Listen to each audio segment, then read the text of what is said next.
Welcome everyone to this week's Ultimate Cosplay Podcast. I am Tock Custom, and joining us is our host, Hoku Props.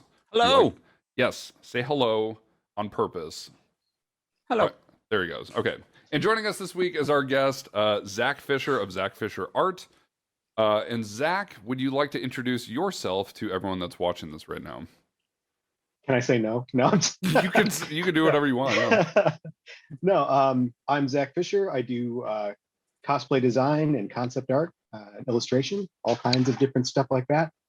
Been doing it since around 2014, so damn, it's almost 7 years now. Wow, nuts.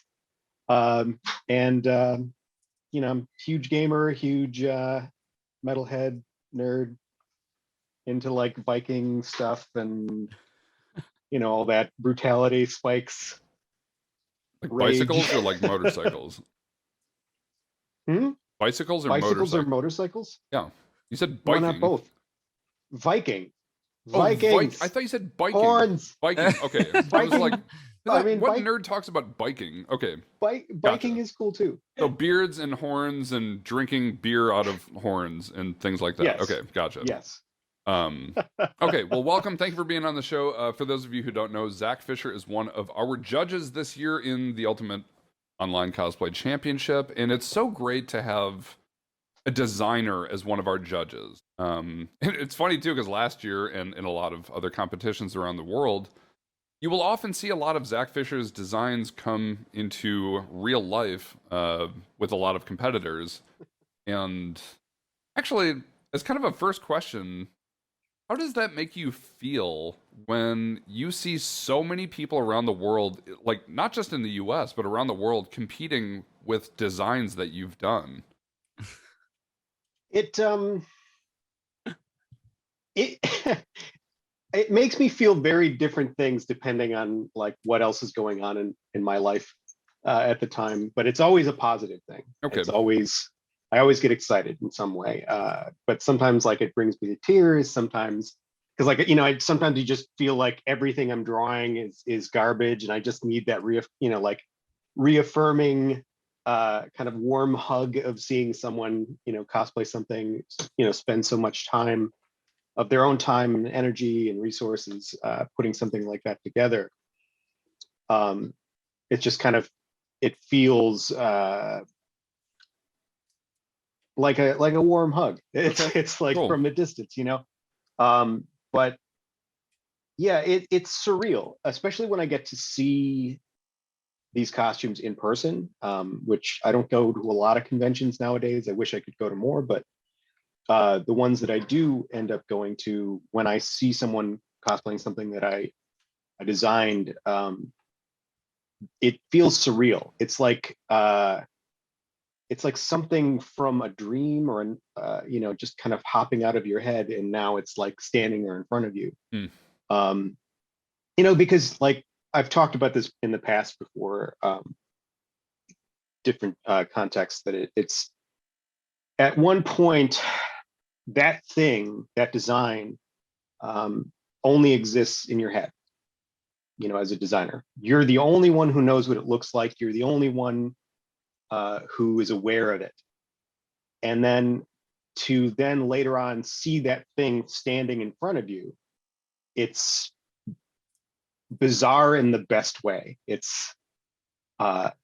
really is like, it's like if you get a chance to walk through your own dreams, especially when there's like a bunch of people that are all cosplaying things that you've done, like surrounding you.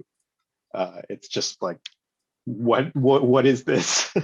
Well, and Hoku's got experience. Like, I've never had the privilege of doing. You were actually designing something for me, and then COVID happened. But Hoku's had the privilege of doing at least a couple of designs of yours over the years, yeah. Correct? Yep. So how was that for you, Uther, and Bolvar, Dragon, from as the Lich King from the World of Warcraft. Yep. When the helmet was still intact, by the way. So well, that one's still intact.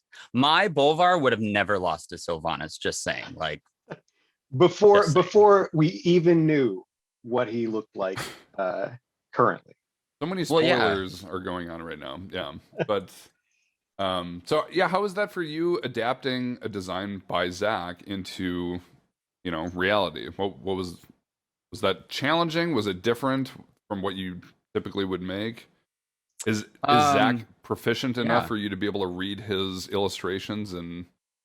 Well, I've had the privilege of being friends with Zach since I want to say like 2013, right? Zach knew Two-Eyed Chad, put it that way.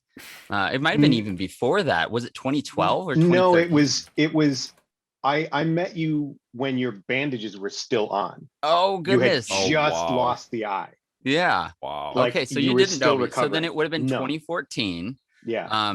Comic-Con, which means it would have been July. And Yep. I met you through Kamui Cosplay. Svetlana was like, Chad, we're gonna go get sushi and we're gonna invite our friend who designs costumes. And I'm like, yo, yes, let's do it. And so we all like hung out and got together and ate sushi. And Zach and I kind of like, we bonded because he and I get completely obsessed with and nerd out on detail, right? Yes. And it's functional detail, though, I would say. It's something that's not just there for for it to look sparkly. It's like this is the mindset. It's not detail just for the sake of being detailed. Right. It's you detail actually with think about like purpose. straps and fittings and things that would actually be there so you could actually wear it, which a lot of designers don't do ever. Right. So as a costumer or a prop maker, whatever you want to call me, one of the things that I love to do is to really consider if I'm going to make something, one of the first things I do is I try to dissect it and go, how would this exist if this had to be real, right? How would this get worn if it had to be real? How would it age over time? And keep in mind the aging process on things, and this is something cosplayers don't always think about, right? Aging starts when you start making something, right?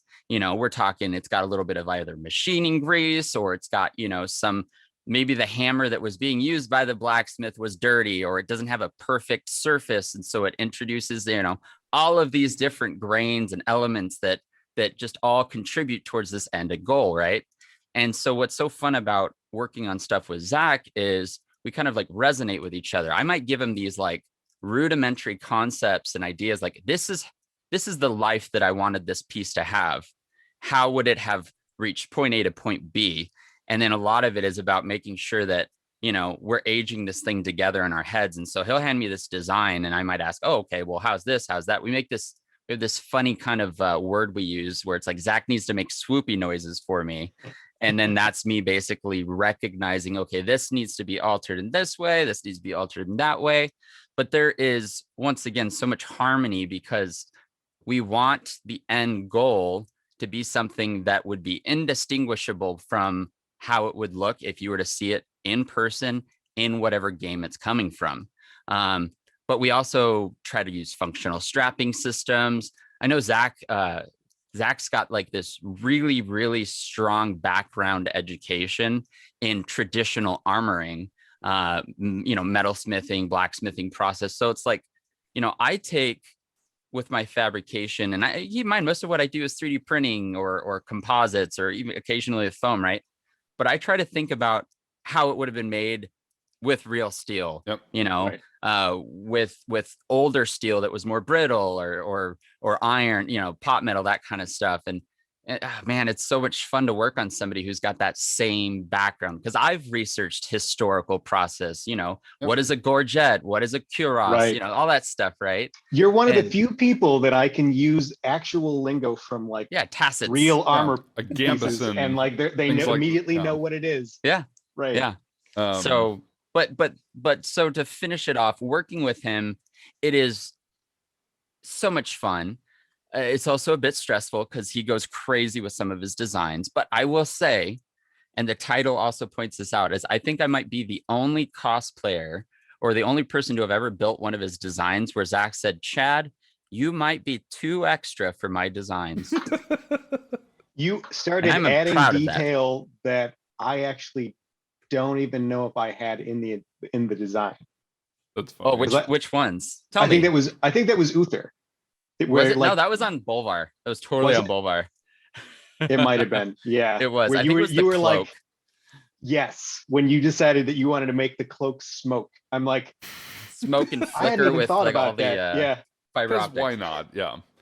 I'm like, I don't think I even thought of that. Oh, but and yeah, I did. I put Zach Fisher's Instagram in chat, so if anyone wants to see it, it's just instagram.com/Zach Fischer Art, and there is plenty of content that will melt your eyes if you continue to look at it, which is a lot of fun. And so, I kind of got to know of Zach when Project Ebon Blade started, and I think it's worth mentioning.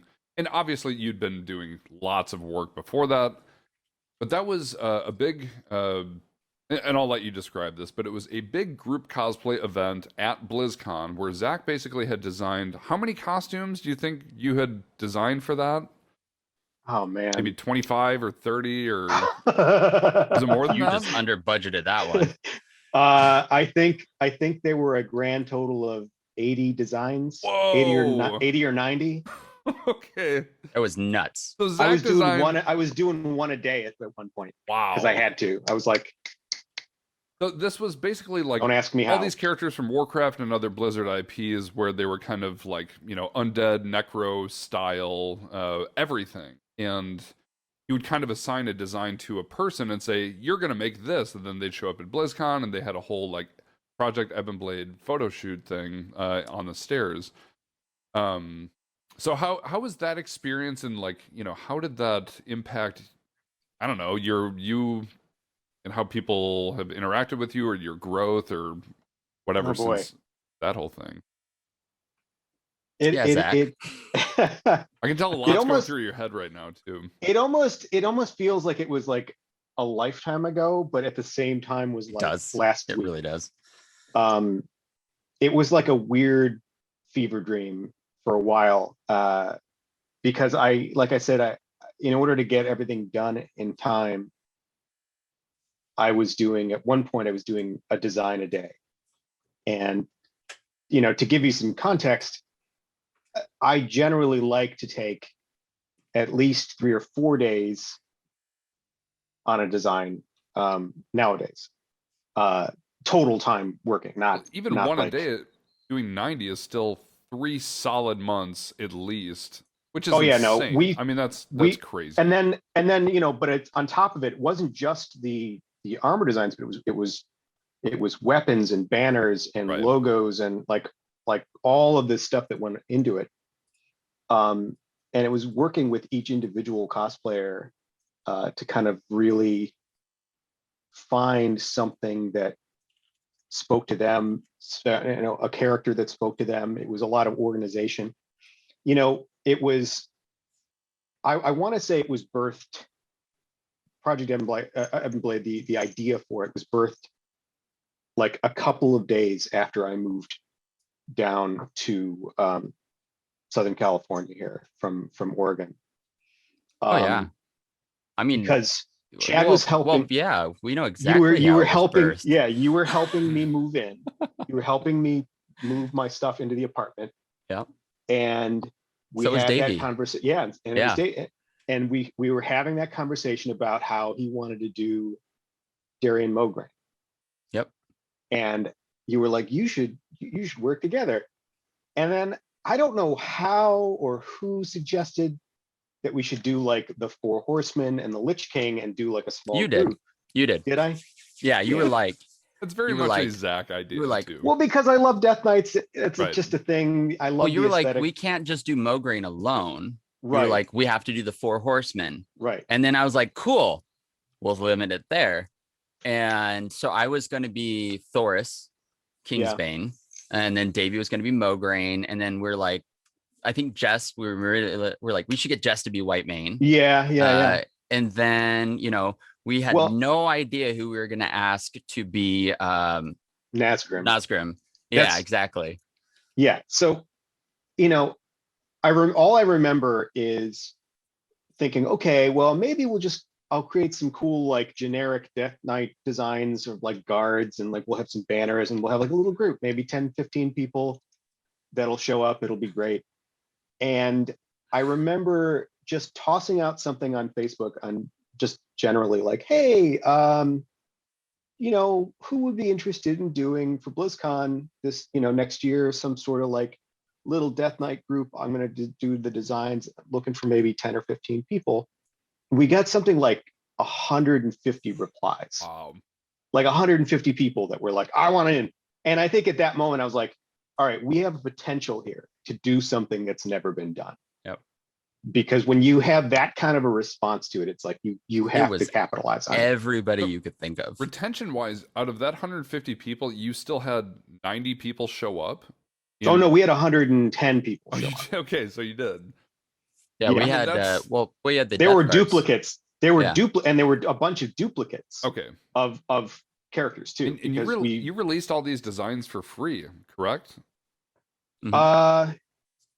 Well, I mean, I did, I wasn't asking for payment for the designs. No, it was kind of a pet project. I mean, we ended up ended up making a little bit off of like merchandise, like t-shirts and stuff. Oh yeah. Nothing crazy. Wasn't like it's not like each one of these things was a commission. Right. And if you put that in, you think about the fact that there were like 100 and something odd designs, and I ended up spending like 2,700 hours over the course of a few months doing this. It was like, I think I calculated it would have been like 80 grand worth of work if I had done it commercially. And that was just your timing too. That was just my time. Like, but yeah, so I mean, so it really just ended up being this thing that kind of grew beyond what I think any of us had kind of anticipated at the beginning. And I absolutely loved it. I absolutely hated it. And I wouldn't change anything about the experience. Like it broke me creatively for a while. It just physically, mentally, creatively, emotionally, like I was just a mess by the end of it, but it was totally worth it. Yeah. It's funny how like a lot of people I know that are kind of, I don't know, well-known influencers or tutorial artists or, YouTubers or well-known streamers or just well-known cosplayers in general often become well-known by doing something that broke them. Like the X-Sisters is a great example. Like they showed up at their first BlizzCon in these just dynamite costumes that they had made, their troll, Warcraft Horde troll costumes. And they looked so good that people thought Blizzard like hired these mascots to wear whatever. And they just exploded. And they were like, no, we're just two girls from Chicago and we're having fun. Right. And then they disappeared to go, drink beer and eat hummus in their hotel room after. But that, like, in a way broke them because they spent months preparing. And like Hoku, you with your Lionheart, I mean, that ruined you. Well, I think that's. But it also made you at the same time. I think that's. I just think something that, it separates people who do this as a hobby from people who do this, because they're super passionate about it and it's something that they want to ingrain into their like who they are. That kind of goes for really anything you want to pursue. It's like you have to reach. You have to go for the things that almost in your head seem too crazy to actually do in order to really make that impression, to really to make big, grand things happen. So like, if you're sitting there and you have this idea and you're sitting there thinking, man, that would, I don't know if that would work. That's just too crazy. It's too much work, or it'd be too, do it. That's what you have to do. Because if you stop yourself every time you have that inclination, then you're never going to reach. You're never going to try to expand. You're always going to sit in a comfort zone for yourself. And you might sit there comfortably and have a great time, and that's fine. That some people, that's what they want. They don't want to necessarily have to dump anything extra into it. But if you're somebody who's wanting to push yourself, you have to reach for the thing that seems insane sometimes. And like once you do it, then you're kind of like, okay, and now I know what I'm capable of. Then you're at the next work level within the spectrum, right? Yeah, right. You don't always have to do that, but it's like, do yourself that favor and at least once in your life do the thing that you think is insane in terms of like reaching for a goal that you want to try for. That's one of the greatest things about, like, we've talked about the idea of competitive cosplay a lot, where like, I've competed a couple of times, I've judged, I've been a handler, it's such a thick and intense culture, and it's marvelous.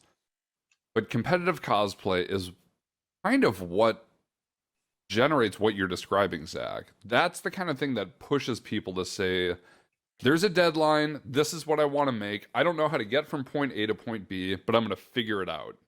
And I might make a lot of mistakes along the way, but I'm going to learn a lot of stuff. And I've definitely experienced that. I know Hoku has. I know probably a lot of people watching this have. I feel like it's a common thread, a common trait among people that you end up getting to know, or the people that really stand out in a crowd is those people that not only are they're very skilled and they're very dedicated, but it's like they're the ones that when someone tells them, hey, that's just too much, you can't do that, they're like, challenge accepted.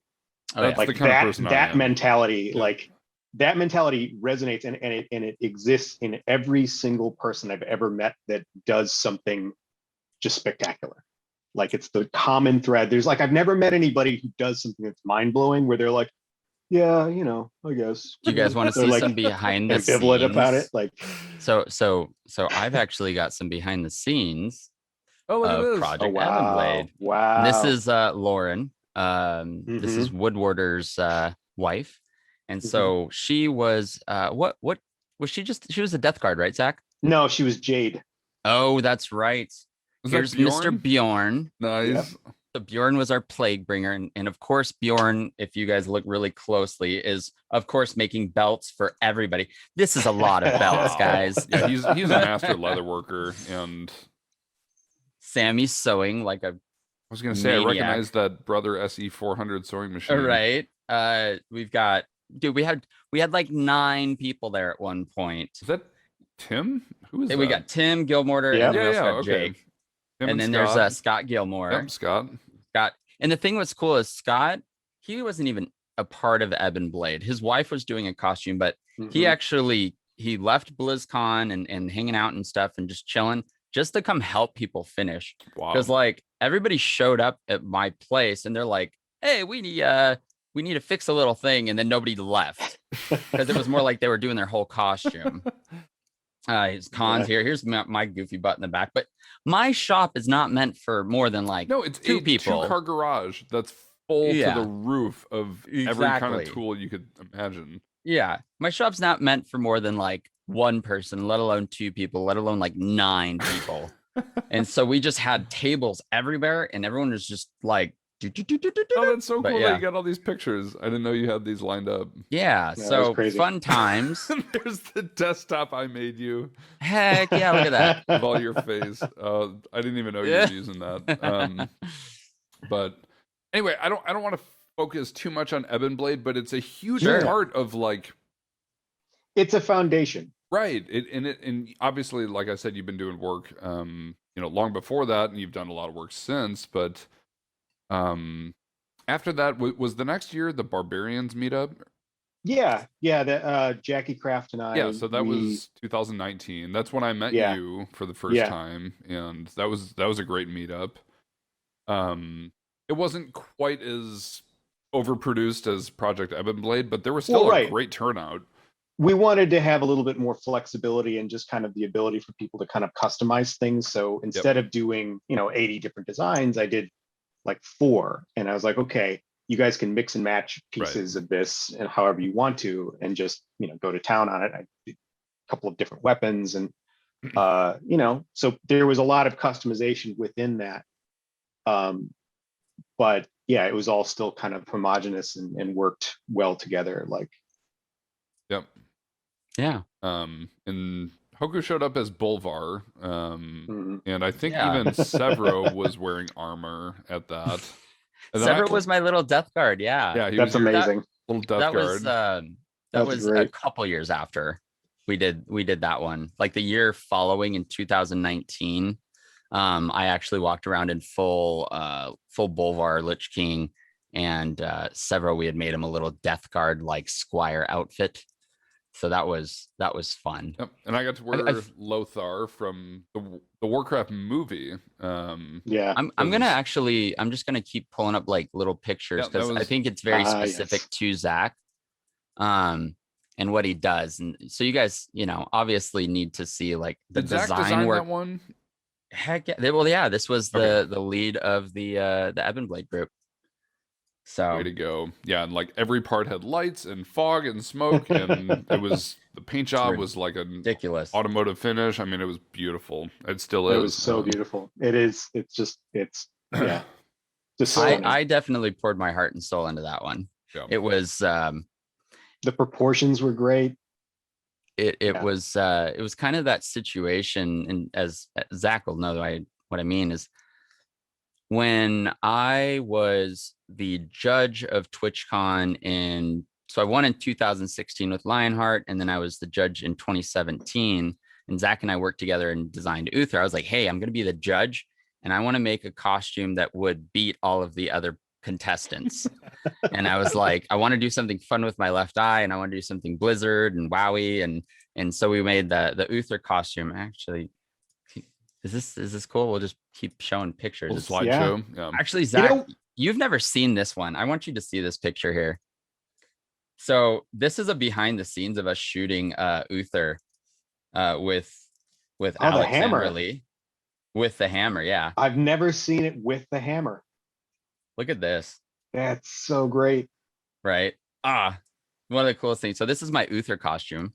And Zach designed that one as well. But I made the Librum with that, as I remember. Oh yeah. It's sitting behind you too. On Yep. This one right here. Yep. You can see. There it is. There's the Librum. Yeah. Oh, I love that thing. And then, so I met Zach, and I think shortly after we were talking about, okay, what's next year for BlizzCon? Obviously, which didn't happen because COVID, but yeah, we had decided on doing the Aspect of the Dragons meetup, and you were going to do a bunch of those, and you had assigned one for me, and I was really excited because I was like, oh my god, I'm going to get to do one of Zach Fischer's designs, and we'll bring it back when it's appropriate or whatever, which I'll still do.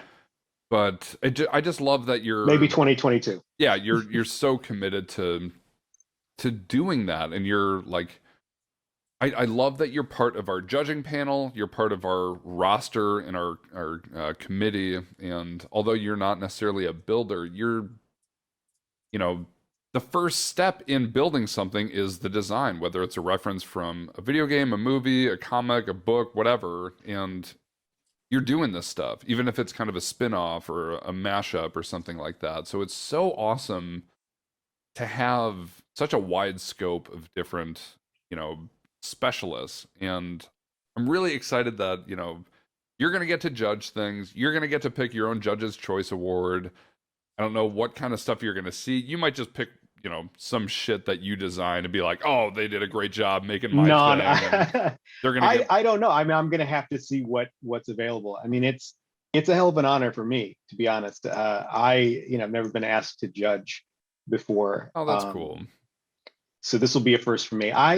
I've always wanted to, because it's like, oh man, I know exactly how I would, look at this. And I've talked to Chad enough to know what kind of things a judge should be, taking into consideration. And even though I don't build anything myself, it's one of those things where I've worked with so many different cosplayers from all over the place, so hand in hand.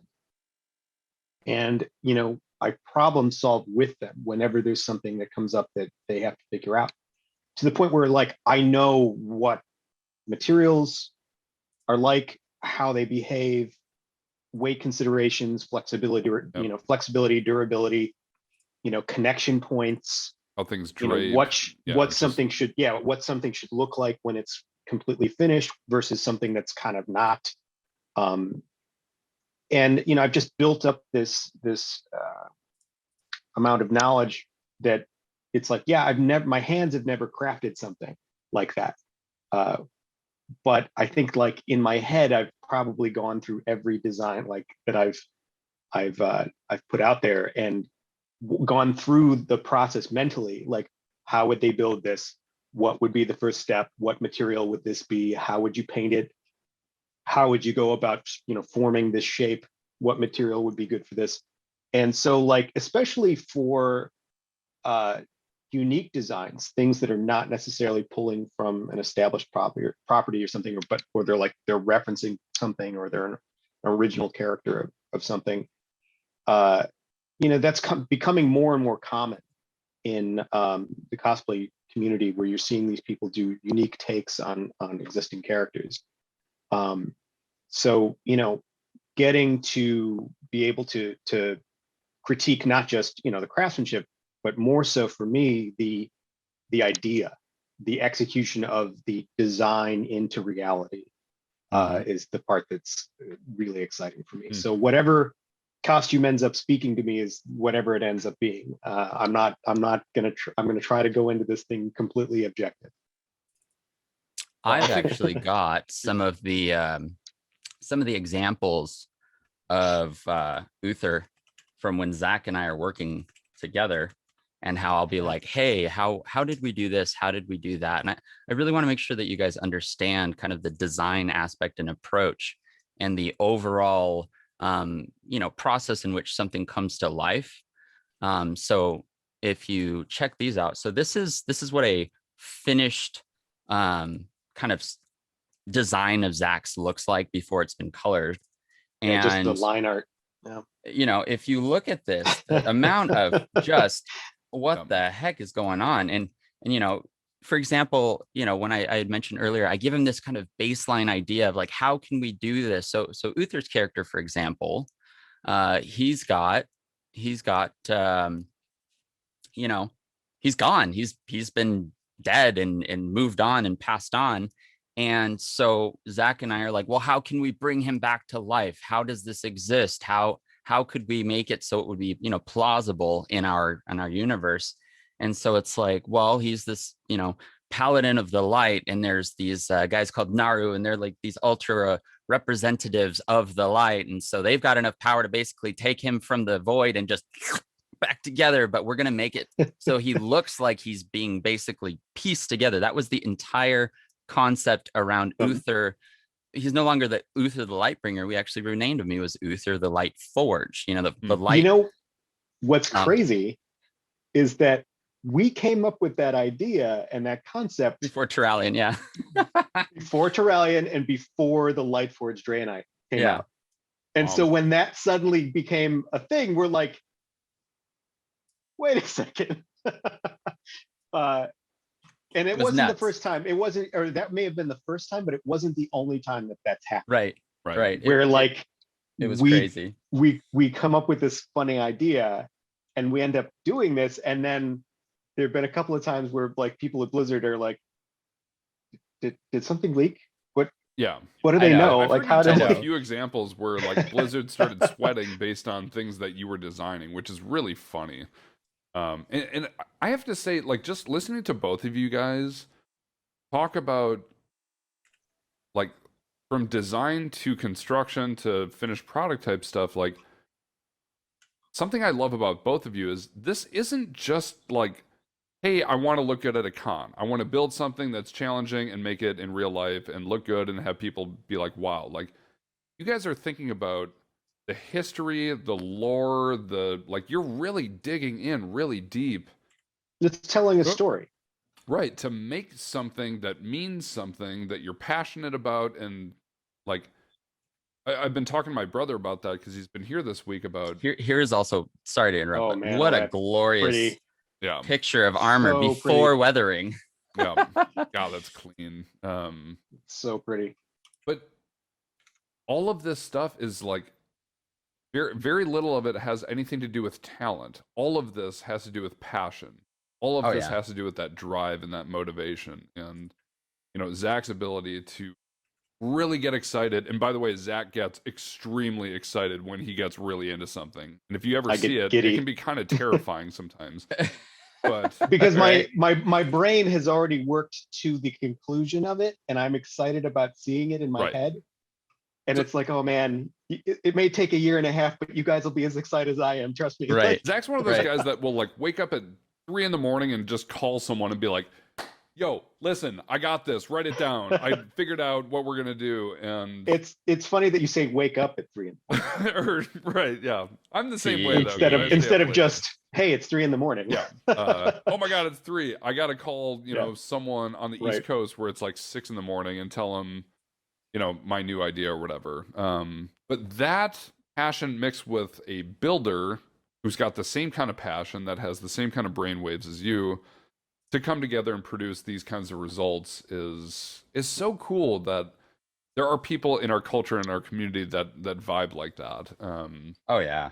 So you are in some ways just as integrated in the cosplay community and culture as any other maker, builder, designer, whatever. And I'm so happy that Hoku and I had the bandwidth to think about the blue hair, Zach, the blue hair, the blue this, for BlizzCon. This was such a glorious moment in time though, because we were like, we did it. Yeah, thank God. Yeah, looking a little bit like Chris Metzen in that one, but with blue hair. With blue hair. But no, after all that, it just made sense to ask you to be a judge, and we're so happy to have you do it. So I know this will be a. Are you nervous at all? Are you excited? No, I'm excited. Okay, I'm excited. cool. I mean, the only thing I would be nervous about is honestly being able to produce something for a Judge's Choice Award that's worthy enough of the kind of thing that I'm inevitably going to end up picking. Like, I want to make it worth it to them. I think that's the only thing that has me nervous. And I don't think I'm going to make my Judge's Choice Award until I select my person. Or mine is the Master of Ceremonies Award, but I think I'm going to select the person and build something based off what they made in their cosplay to kind of honor what they made. And you might do that, or you might do something totally different. Yeah, I don't know. I mean, I don't know exactly how I'm going to go about doing it, but I actually I had a goal on my Twitch to get a new acrylic paint set. I have not owned actual physical paint or painting supplies since college, and that was like 15 years ago. Right. So, but I'm going to be painting a mural on my stream room wall soon. But I had no paint, so I'm like, oh man, what do I do? So I set a goal, and my stream family came through in outstanding fashion. I'm going to be ordering some paints.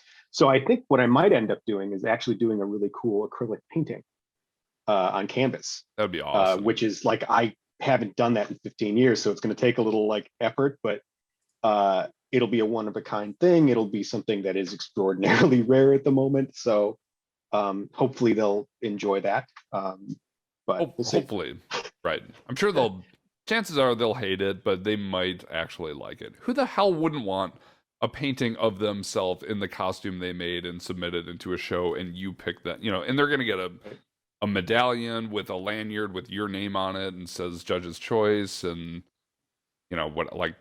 that's so special that we get to do that, and we get to do it with so many terrific people and terrific judges, and this is international. I mean, you might be sending that thing to Italy or the moon or wherever, like who knows where it's going to end up. But that's really fun. As long as we can end up properly packaging it in a way where it's not going to get damaged, but we'll make it work. But and there's always a chance that Zach and I might collab and work on that too. Oh yeah, fun stuff together. There's that too. So yeah, but again, make sure you check out Zach's Instagram. I'm just gonna keep linking it because that's fine. It's so impressive to look through his history of work. So actually I know the answer to this question, but when you're not doing designs like this on your free time, what do you do like professionally? What is your like, how do you pay the bills? What do you do? I mean, this this is a good portion of the way that I make a living is through doing cosplay design commissions. But being on Twitch, having subscribers there is a lot of fun. I've been getting into doing Twitch overlays, like custom ones. I'm in the middle of working on my second set. I use one that I created on Twitch, so if you guys want to check it out, I watched you always make just watch that. me there. Or It's can so much just fun. do this. Oh, Look, yeah, there you go. boom, Yeah, boom, so boom, this boom. was it's Necrolord. themed on. Yeah. Yeah, it's themed after a Necrolord thing. Like, look at this From- stuff. from World of Holy Warcraft. moly, guys. It's got a bunch of different components. You can kind of size them differently and everything. But so there's that. That's available on my Gumroad. But eShop or something. yeah. It's on my Gumroad for right now. we need but- to hire you to make an ultimate cosplay overlay could do for that. people to Yeah, like I I could do made stream that. their It this, builds wouldn't on be but this hard. is Twitch. garbage compared to the things. So- Oh that no, you I could mean make. for everybody in the community if they wanted to use it. Yeah. Oh, So that's- here's yeah, the for thing. anyone who's making a cosplay I- for I have been doing work. I mean, I'm on top of all the cosplay stuff. I'm a functional freelance illustrator, and so that means I get I will get jobs that are really that could be anything from storyboarding for a commercial oh wow. to doing an illustration of someone's dog or family in some sort of tuxedo or something. I haven't done that stuff for a while, but a lot of the stuff that I've been doing since around 2015 has been working on stuff with Blizzard on Heroes of the Storm. I do like portraits and like character skins, skin designs there. I worked on the updated maps for Warcraft 3 Reforged. Yeah, the Reforged. Yeah. I finally got my name in the credits. I was super excited. It's like Good a for half hour. you. You have to watch the credits for like 35 minutes to catch it, but it's in there. I remember when it came out and I watched the credits. I was sitting there for 35 minutes watching through the credits like carefully, and like London was in the room and she was just watching TV or whatever. And she's like, "What are you doing?" I'm like, "Just wait for it." And then like I saw it and I literally started like bawling my Oh, that's eyes so out. cool. And I came over and gave her a big hug and she's like, "What?" And I like, because I had frozen the screen, she goes, "Oh my God." And she started freaking out too. It was just this moment. It was just this really important moment to me. But so, I did that. I've done a couple of Hearthstone cards in the past. I do a lot of Oh wow. freelance stuff for Blizzard. Whenever they have something for me, it's been weird the past year. I think the last assignment that I got from them was late last year. It was like November that I finished it up. I did, because most of the stuff I do for them is on their I don't know if they call it their legacy team or it's like the team that works on all of the stuff that's like technically in sunset. Okay. Where it's like where they're not necessarily actively creating new content for Right. it, but it's Kind like of obsolete so, like, IPs or The Warcraft. refresh. Yeah. Warcraft 3, Heroes of the Storm falls into that category. So whenever they have stuff for me, I will do it. This year's been a little bit slower on that stuff, so I haven't gotten anything this year. But the last assignment I had was super excited. I can't talk about it yet. I hope that it Okay, eventually cool. gets into Yeah, the game, so I shroud can of like. NDA work is just so much fun for anyone who has to deal with Yeah. that, right? Hoku, do you have Oh, something it's that you're super about to exciting. show us? Oh no. I'm good. Oh, okay. I thought you I'm pulled good. out the cosplay of Blizzard book or something. Oh no, but that is very much full of Zach. Yeah. So- Oh boy. But no, something I wanted to mention is it's so cool to hear like someone like Zach or really anyone in kind of the industry or cosplay or design or whatever that like a lot like before I got into the industry or whatever and I work for TNT and I get to, see a lot of the behind the scenes stuff is I thought all these like master craft or master level artists or designers or whatever, but they didn't have emotions like you just described, Zach, when you saw your name in the credits of something you worked so hard for. And like, cause I get that, when something happens, like, yes, I cry, I feel emotions. And Yeah. for, I don't know, the community or just, everyone that sees us, gets to know that, yes, we are people. Yes, we are, we're not up on some pedestal or whatever. Like, we are all equal. And we talked about that a little bit last week with Core Geek, about how we wished more people would just approach us and just jump into the core, I use that word loosely, just group of passionate cosplayers or artists or designers or whatever, because we don't set up walls, we don't set up boundaries. Nope. Like, anytime you're at a you can't afford to. Right. Nope. So it's just so cool to see the human side of everyone when, you get to let yourself feel proud or excited or, valid when you see work that you put out there be recognized for what it is. And I know Hoku didn't cry when he won TwitchCon the first year, but Sammy I was too did. tired. I'd already cried too much. I was empty. Right. But his fiance did quite a bit.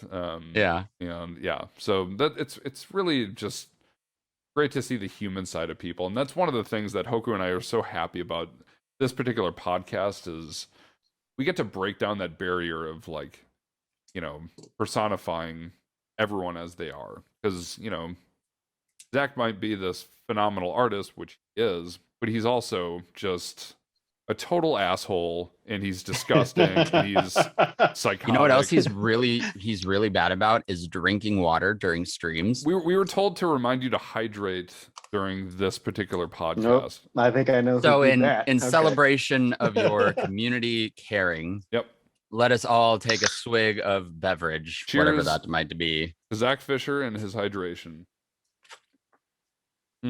Is that water or Red Bull?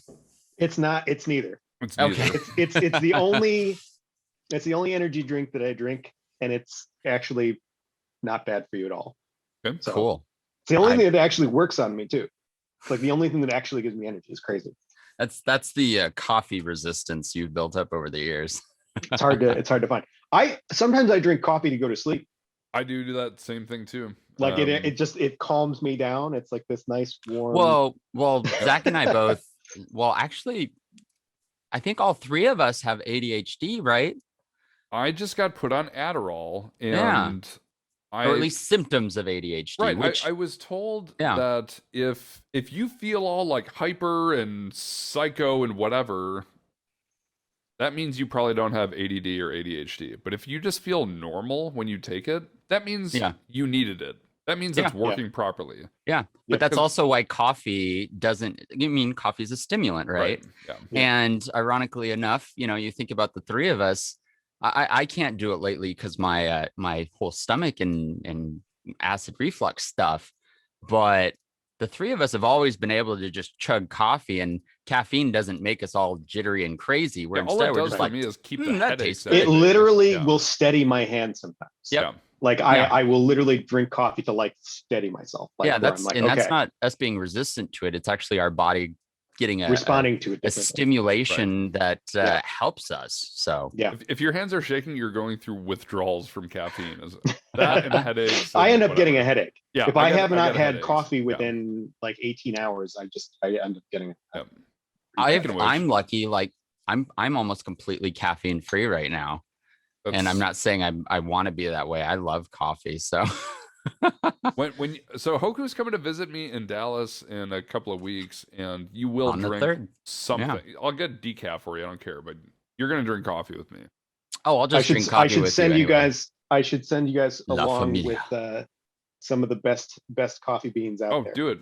I got a grinder and a press and all that. All right, now welcome to the coffee part of the podcast where we talk about, for what it's worth, I lived in Portland for like 7 or 8 years. Coffee is part of who I am. Staple. A coffee is a staple in the creative individual's life. So, not for a lot of people. And if you're in the UK and you're a builder, you probably drink a lot of black tea because there's a shit ton of caffeine in that too. Or hopefully you do. I don't know. And actually, I kind of want to make another cup. So, do you guys want to riff off of each other while I make myself another cup? Go for it. I'll be right back. So for those of you in chat, Zach and I have been kind of bouncing ideas around lately, but I won't divulge all of the details. But Zach and I are, You think we can talk about it, right, Zach? Zach and I are going to be creating a bunch of Librams, or like these kind of Yes. spell books, Mhm. like that one right there, and doing some fun stuff with it that's unannounced. But we want to make them available for sale and do some other cool stuff. Yeah, it's I think it's gonna be Zach, great.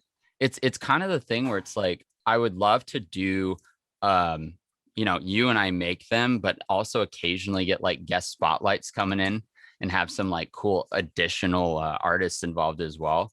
But you and Yeah. I doing like the home base one where it's like the core concept and core Right. builds. So it'll be No, fun. I think having like little like limited edition or like Right. signature series versions of that stuff where Right. like you get in, another artist that wants to do something fun. Right. That's super fun. Yeah. Like there's so much potential with something like that it's like there's really like no limit to where we can take it, what we can do with it.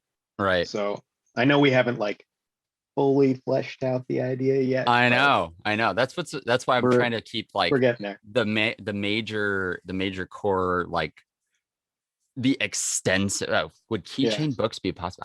I don't see why not. Make little keychain. Actually, Zach, I just bought a new resin printer. I bought a resin Nice. printer that's 4 times that little one that I Mhm. use a lot nowadays. So you can do I the can super actually super detailed stuff.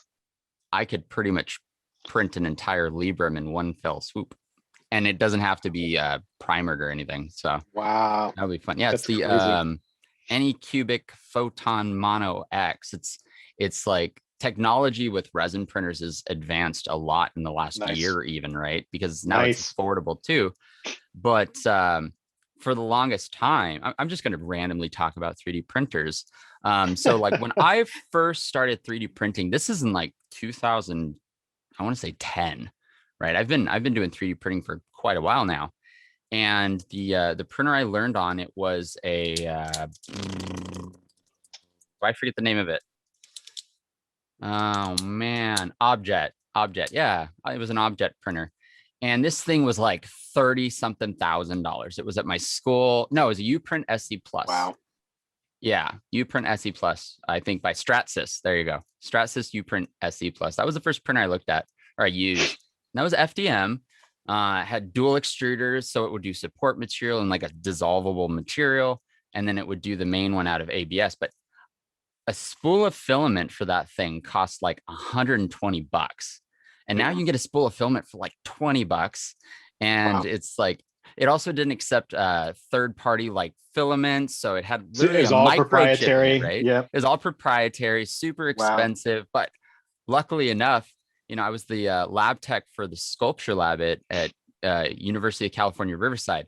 And I was the only one that really knew like 3D modeling. So they're like, we need somebody who can do 3D modeling. Do you want to try using this printer? So I was actually involved in the whole like purchasing and figuring out what would work best for them. It was actually Nice. really, That's it really changed my cool. life, really. It really kind of set me on this whole 3D printing path. On the path. Yeah. But crazy. resin printers, they were not really something used at that time, at least not by a consumer.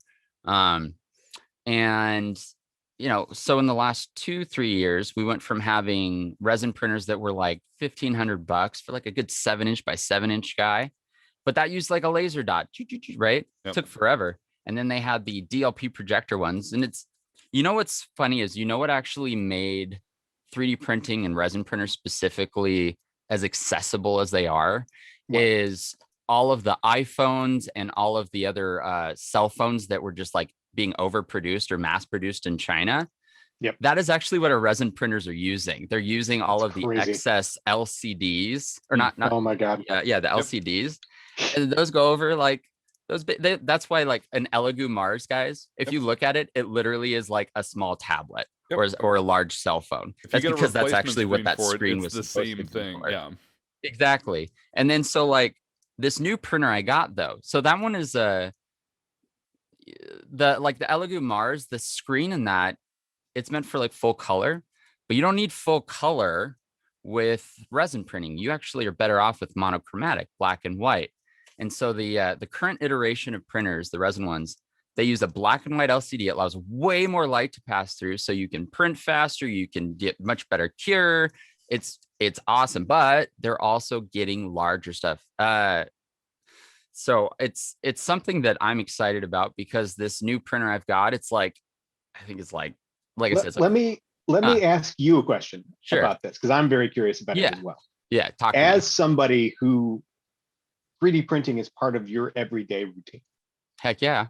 where do you see this technology going in the next 5 to 10 years in terms of what the capabilities are going to be? Yeah. Resin will be kind of phased out, the same as the FDM printers are slowly getting phased out. And it's going to switch over to SLS, which is your selective laser sintering. And what that basically is the big drawback of 3D printing, at least consumer printers, whether it's FDM or SLA printers, right? Or like the Elegoo Mars, for example, is that they have to print support material. Okay. So it makes it really hard to nest stuff. You get imperfect surface finishes wherever that support material is. It's really hard to button that down. We don't need higher resolution prints because we've maxed out the resolution almost completely of what you're going to see on these resin printers. So an SLS printer, what it does is rather than printing in plastic or printing in resin, is it prints powder. And it doesn't really print powder. What it actually does is it's got a big chamber or big vat that's full of powder. And you've got a laser, or what you've got is kind of almost like an inkjet printer, and it'll basically deposit a little bit of UV cure resin, or it'll actually fuse it'll fuse that powder one layer after next, got a little swiper arm. I think that's the direction we're going. Formlabs, they just released kind of a semi-consumer based system that is SLS, and this thing can print in like really strong composite powder materials. But eventually, and they're doing this now, these like SLS, if you use a strong enough like laser, you can actually fuse metal, right? Wow. So you can actually 3D print metal with these things, depending on the system you're using. So that's that. To answer your question, I think that's where we're going to be 10 years from now, if not Pretty sooner. amazing. Probably more like 3 or 4 is when you're really going to see people starting to use them. But they're practical and fully usable. So like this Formlabs printer, the SLS one they're coming out with, it's like, I think 10 grand, right? And like for practical use example, like they 3D printed a bunch of bike pedals and then bolted onto a bike, and they were just, able to use it right out of the printer. That is crazy. There's no messy resin cleanup. There is powder, but you know what you do with powder? You vacuum it up and it literally gets recycled. And that's the thing that's so nice about these is you have such little waste. You know what I mean? Fully functional use, very little waste, and the surface finish is almost as good, if not kind of better than SLA printers, because you don't have to worry about a post-cure process. Wow. So yeah, I just spit out a bunch of info.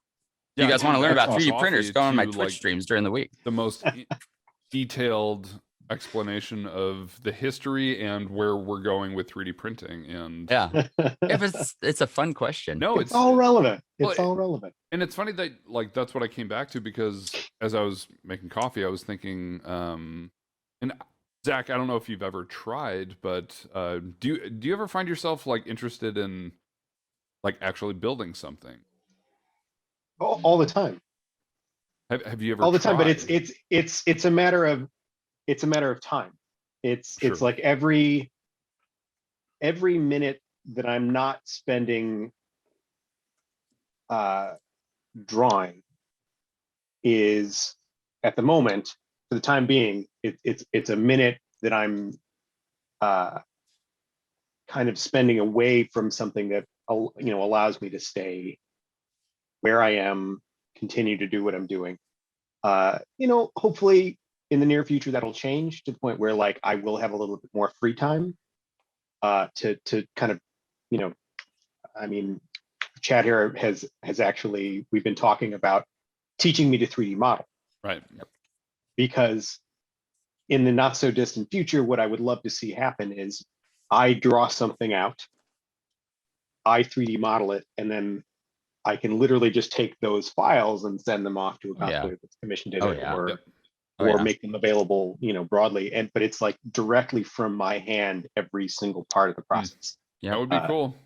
Yeah. So, you know, the idea of 3D modeling is something that I've been on this kind of weird, like circular, like dance around it for maybe the past couple of years. I took a 3D modeling course in college, but the 3D 3D modeling at that point wasn't something that was so mainstream. It wasn't something that was so common knowledge, to the point where like it was still specialized, because at the time, gaming studios kept their 2D artists and their 3D artists separated in terms of the positions that were available, because they knew that the amount of time that you had to spend to learn how to 3D model at that time was like the same amount of time that you had to spend to learn to be really, really good at like 2D illustration and design. So like the idea of somebody being both was kind of like not a thing, which is why, you know, 10, 15 years ago, gaming studios, a lot of the way that they had things structures were that they had concept artists and designers who would, you know, come up with stuff, and then they would give it over to people who were 3D modelers, who had the task of, you know, modeling it. Now, everyone was like hyper specialized. Yeah, in the past 10 years, that's changed as 3D modeling and education into how to 3D model has become more ubiquitous in schools and design schools, to the point where now they have the option of hiring people who are good designers and good 3D modelers. People who do both really, really well is rare.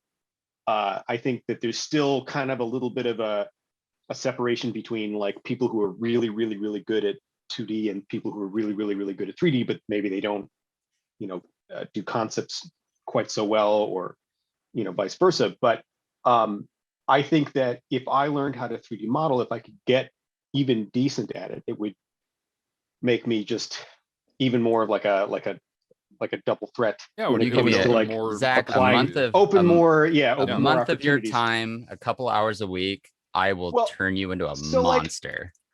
But like, so what it was like, and this is where it's really important to kind of emphasize where people of my particular age group fall, like mid-30s. We fall into this category where like we were introduced to 3D modeling, but it was still new enough that even the teachers that were teaching the courses didn't have a ton of experience yet. Oh, we keep in mind, So, I was around for that, though. like they were still trying to figure things out. And so like the education that I got on it was, I had a teacher.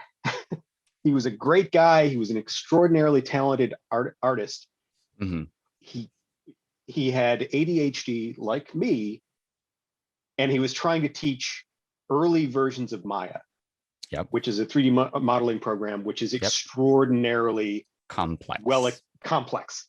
And so like he was trying to teach the course where he would be like, yeah, so we're going to do a little lighting tutorial here. So here, I need you to go to this submenu, and then this one here, and then this one here, this, and bam, now you have a spotlight. I'm like, whoa, step back. Like, where? Like, what submenu? And like the entire class was doing that. It was like every day was like that. It was just this endless series of like him just whizzing past things to the point where we're like, we never even, a lot of us never even got a handle on where the tools were, right, you know, throughout an entire semester. So yeah, completely.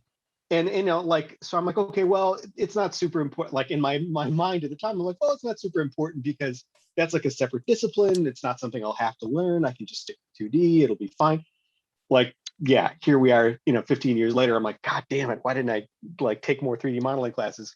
But my brain just had trouble like grasping the controls, because it's like when you're doing 3D modeling, for me, the difficult part was that you're really learning two separate sets of tools. Oh yeah. One is the set of tools that is designed to manipulate the material that you're sculpting, and the other is to manipulate your view, the camera.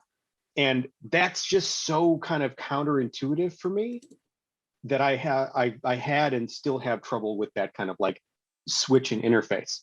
So that's why when you started in the past couple of years seeing virtual reality programs starting to do 3D modeling in VR, I'm like, oh man, that might be something I could get into, because I have training in traditional sculpting, right, with clay, but like trying to translate that into 3D is like, like, what do I do? Like, so, for the past year, I'm like, well, maybe I need to get into VR modeling, and like that'll be really fun. But then like the more I looked into it, it's like, okay, well, it's not there yet. Maybe another 5 years from now, it'll be something that's like really usable. So I really like, I don't know, a few months ago, I'm like, no, I just need to learn like ZBrush. I just need to just dig in and just do it, because and it's also though, so I want to clarify something, because I think there are a lot of people, both in chat as well as just in the cosplay community, that might watch this podcast on YouTube.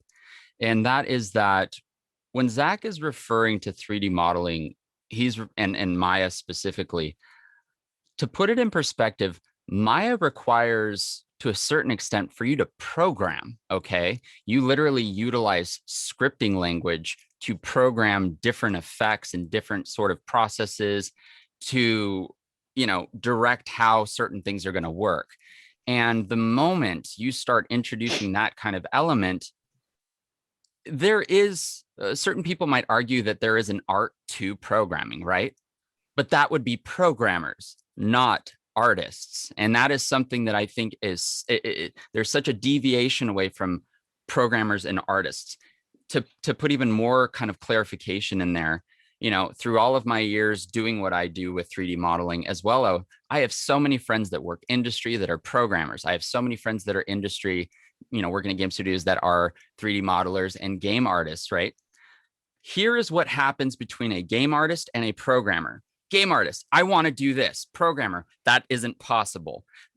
How do you have how do you teach an artist then basically to work like a programmer when their brains are fundamentally at odds with each other, right? One is about rules and structure, one is about creativity and this whole process. And while there is, a lot of overlap at times, there's also a tremendous amount of discord in that thought process. And so when Zach was learning, and when a lot of these other artists were learning Maya back in the day, there's a reason I'm really good at Maya. And that is because I'm very much an engineering, a logistics, a sort of strategic number cruncher person, right?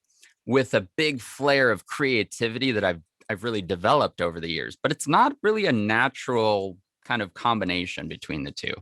And so that's where you've got software that has now achieved the point where I can literally teach you ZBrush as if you were using sculpting tools versus using, some sort of programming language process to execute. That's what I'm excited for. Here is the roadmap. I want it to be intuitive. Here is where your loops are. Here's where your rakes are. And not only that, we can just drag and drop them on the bottom, so you don't have to go file, tool, blah, blah, blah, blah, blah. Okay, I finally started, right? No, you just basically go, I want to use a clay brush tool. And then you're just sculpting. I want to, and here's the best part, I want to use symmetry. Boom. The moment Zach is working in symmetry, that's when I'm going to be afraid, because all of a sudden everything is perfectly mirrored. That's the one thing that I have on top of traditional sculptors is my ZBrush sculptures will always be more symmetrically accurate. That's because the computer's doing that job for me. But yeah, it's very, very exciting to be in a position where we're at right now with 3D modeling, because people like Zach, people like, like Zach, really, these incredible creatives that can probably do more in ZBrush than somebody like me will ever be able to do, right? Because they have so much vision, right? I'm excited. I'm more passionate about teaching Zach how to work in ZBrush than I am actually working in ZBrush, right? And that's because he's got the potential to do things I never will. And it's the same that can be said about a lot of people that have this untapped ability that can really grow if you have the right educator. And I think that's something that's also unique about cosplay is we've reached this point with cosplay where we've got the right individuals who are educating. Chris, for example, teaching cosplay, starting at the basics and helping people really understand functional use of materials. This isn't about material sciences and 101. This is about here's how to make cool stuff. And here's the weird quirks of all this different materials. If you want to know why it works the way that it works on like a technical level, go talk to Chad. Yep.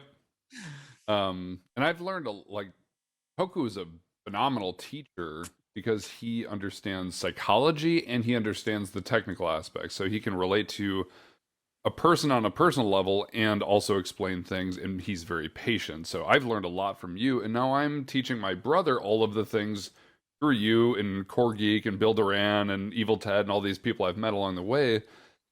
But it's coming through in my own personality, my own delivery, and my own passion. And then I get to do YouTube videos and things like that. So it's funny that I asked the question, hey, Zach, would you ever be interested in making anything? And it totally snowballed into everything that we just talked about. I mean, like, when I was in college, I've cosplayed twice. Okay. In my life, twice. What were they, if you don't mind? So the first one I did, I went like for the moon because that's what I do. I actually, it was Soul Calibur 2 had just come out. Oh, I love Soul Calibur. That's how long ago this was. Okay. And I'm like, it was like a month before Halloween. It was my first year in art school. There was going to be a huge art school, like Halloween ball thing. Everybody was going to be making a costume. I'm like, this is a game time. Because it's art school and it's a Halloween costume contest. Like, I can't half-ass this shit. I'm like, okay. So I looked at it and I'm like, I want to do Nightmare. I want to make armor. Wow. Did you make the sword too? I tried telling some people, sword and everything. Hell yeah. And I mean, I'll tell you about all the little weird things I had to do with it. But I had 30 days.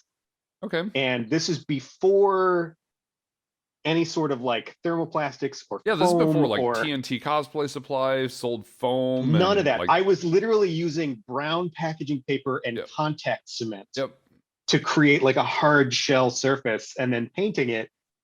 So I made Nightmare. I had like the fully functional like monster arm with the articulating finger. I had articulating fingers and because I put like wire in it. You have like little you've loops. Got experience, yeah. I made the whole the sword was like 10 pounds. It's like 7 feet long by 4 feet wide with a moving eyeball in it, and all it was like stuff. Wielding an I-beam.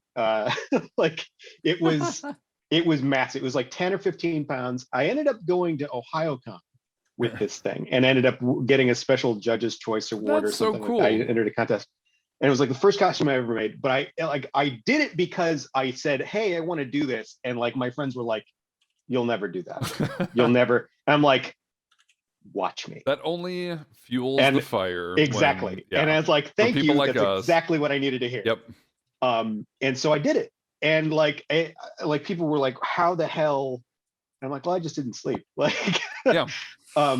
But so I did that. And then the second time I cosplayed, I'm like, I just want something more comfortable and casual. And I did I was Orochimaru from Naruto. But I like kind of went my style. Like I had natural, long black hair at the time. My hairline was not receding quite as much. So like I actually had straight black hair, just like his. Old again. Yeah, and but I did the makeup and I did I found this really cool like crocodile leather, like brown like faux leather material to make the little collar thing that he had. Cool. So like I brought textures into it that weren't in the manga or in the show. Like I had like these cool like snake bite clip thing for the neck piece, and like I went a little extra with it, and it was super fun. And like because I've done sewing as well in the past. Like I know how to use a sewing machine, so I'm like, okay, I'm just going to do this. That was super fun. But pretty much after that, I'm like, I'm kind of done with costumes for a while. I always loved cosplay. And it was like the fact that I kept following the world of cosplay and that eventually led me to get to like know some of the people that Right. kind of led me to where I am now, where like I was aware of these people. I supported them, for years while they were off making costumes. And I just wanted to make fan art of their costumes. Right. And then from there, I was like, I wonder if I could just make up my own thing. So that's kind of where that You've all went. But really sculpted a really valuable role in the community for what you do, because like cosplayers are, they're builders, they're makers, they make things, but there is a tremendous need for designers, photographers, coordinators, people that organize meetups or organize actual competitions. Like there's so many other things that have to happen for cosplay to absolutely. be able to exist, and you're Yeah. filling a huge role of that. I didn't even know it was a role when I started doing it. It was literally just, But it is, yeah. I'm going to do this thing. And, it started out really, really, there was this, so I was living in Portland. I had just moved there. I had been doing work for a comic book studio in Portland because I did comic books for a few years. And I was just trying to run my own little social media presence and kind of like, I had a DeviantArt page. It wasn't anything too crazy. It was like, okay, like 1,000, followers or whatever. And I started doing this thing because I needed extra cash. I did this thing called Sketchy Sundays, where I would sit down with a pad of paper and some Copic markers and some pens and a pencil, and I would post on my social media, Sketchy Sundays, and like the first person to respond with a character that they wanted to see me draw is what I would draw. And when it was done, I would sell the thing. It was like an 8 by 10 piece of paper with this drawing on it for like $20. I'm like, to the person who suggested it, I'm like, do you want it? $20, here it is. And if they didn't want it, I would post it, on eBay or whatever, try to sell it. But at one point in this process, one of the friends that I had that was a cosplayer, she was like, I want like battle armor Elsa from Frozen. I'm like, okay. All right. Oh, was that So your I first, had kind of like, that was the first let's take time things I to did the next something. level type of thing? Yes. Okay. I put a little bit more effort into that one. Wow. And for whatever reason, I don't know if it was because it was people that were linked to her or somehow it ended up getting to 2 extremely influential cosplayers in the scene. Interesting. Kamui Cosplay Wow. and Lightning Cosplay in German. Wow. Okay. They were the two, they saw it, and then they looked through some of my other stuff, had seen that I had been doing like character redesigns for things, because at the time there was this website, I don't know if it's still active or not, it was like a Tumblr, it was called Project Rooftop, where it was a bunch of comic book artists and illustrators who were in the habit of redesigning kind of canon costumes of like comic book characters to like be, I don't know, more functional or more flashy or whatever, instead of just the typical spandex suits. Yeah. So there was this whole thing. So I had been following that, and I submitted this version of like Valkyrie that I really enjoyed. And so Lightning Cosplay in particular, she saw the photo that she's like, can I make this into a costume? I'm like, sure, like, why not? Right. And I did some like supporting illustrations of like what things look like from different angles. And Okay. it turned out so well that like, and then when she posted it, she started sharing like, oh, this person designed this version. Wow. And like, from that point on, like, that's when I started getting like all these people that were following, all these other cosplayers that were following me. And then that same year, she had me do redesigns of Tyrande Whisperwind and Malfurion Stormwrench from World of Warcraft, and they ended up placing 2nd and 4th at BlizzCon. Cool. At BlizzCon's costume community night or whatever. Yeah. Right. So, and then like the very next year is when Kamui was like, hey, can you I want you to draw a female version of Malthael from Diablo 3 for me. I'm like, okay, let's do this. Like, I had been following her for a number of years, so even just getting to talk to her was like bizarre. That's cool. For me. It was like, what is even happening? So it just kind of just building and building and building from there to the point where, I just, that's where we are now. It's just, I I didn't even know this was something that was in demand in the cosplay community until suddenly it was. I think it was something where, like, I think people got tired of cosplaying, you know, being one of 80 Deadpools that, Right. you know, in the contest, or like where everybody's wearing the same Or costume. the You original constantly Reaper skin from Overwatch, right. or whatever. Well, you ended. Yeah. Well, this was before Overwatch. Oh, It way was before, like, yeah. So yeah, it was actually, like, well, it was sorry to interrupt you. What year was this that like Lightning Cosplay and Kamui Cosplay were reaching out to 2014. you? 2014 was the first Okay. time. Yeah, 2014 was This the is first time I did 7 this. years ago is Yeah. when you first started doing your first ever like redesigns and mashups, and you started Yeah. getting attention from like international attention from cosplayers that wanted you Yeah. to design stuff specifically for them, and then they'd go Yeah. on to make it and win award-winning. And You know. it was just blowing my mind that was something that was happening, that it was like, you know, like, because really it did start to make sense to me that there was this need, this desire, because, you know, when you're back before a lot of this, people would be doing, you know, costumes, and they would, a lot of the times they would end up competing in the same contest against 4 or 5 other people doing the same exact costume. Wow. And when you do that, like, you get compared not just to the source material, but to the other cosplayers who were doing that same character. So like it really becomes difficult to kind of stand out or differentiate yourself. Dull to see. And I mean, like, a lot of these conventions around, like, they didn't have a limitation on like how many of these particular characters. So like the really popular characters, you would see like 8 or 9 of them in the contest. That's and it's funny. like, well, how do you even judge with? So I think what this was, at least initially, was that people had this window that they could separate themselves from the pack, because even if their skill level was, you know, not where they wanted it to be, they had an original design, something that was unique, that nobody else was going to do, that they could bring to the table, that I think helped set them apart. So like, even if they were still doing a character that a lot of other people would do, they would have a unique spin on it.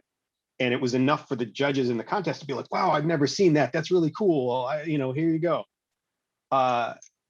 So I like kind of just stumbled into, out of a necessity for 20 extra bucks a week to pay for my coffee. And I bet this you were whole totally niche. underselling everything you did, and hopefully you've balanced out your pricing to take care of business. But I struggle with my pricing all the time. Still, okay. Because you know, really what it is like, I have to think about different things, because I want to make it accessible, as accessible as I can. Right. But at the same time, it's like my time, just like anybody else who does a craft, your time has value.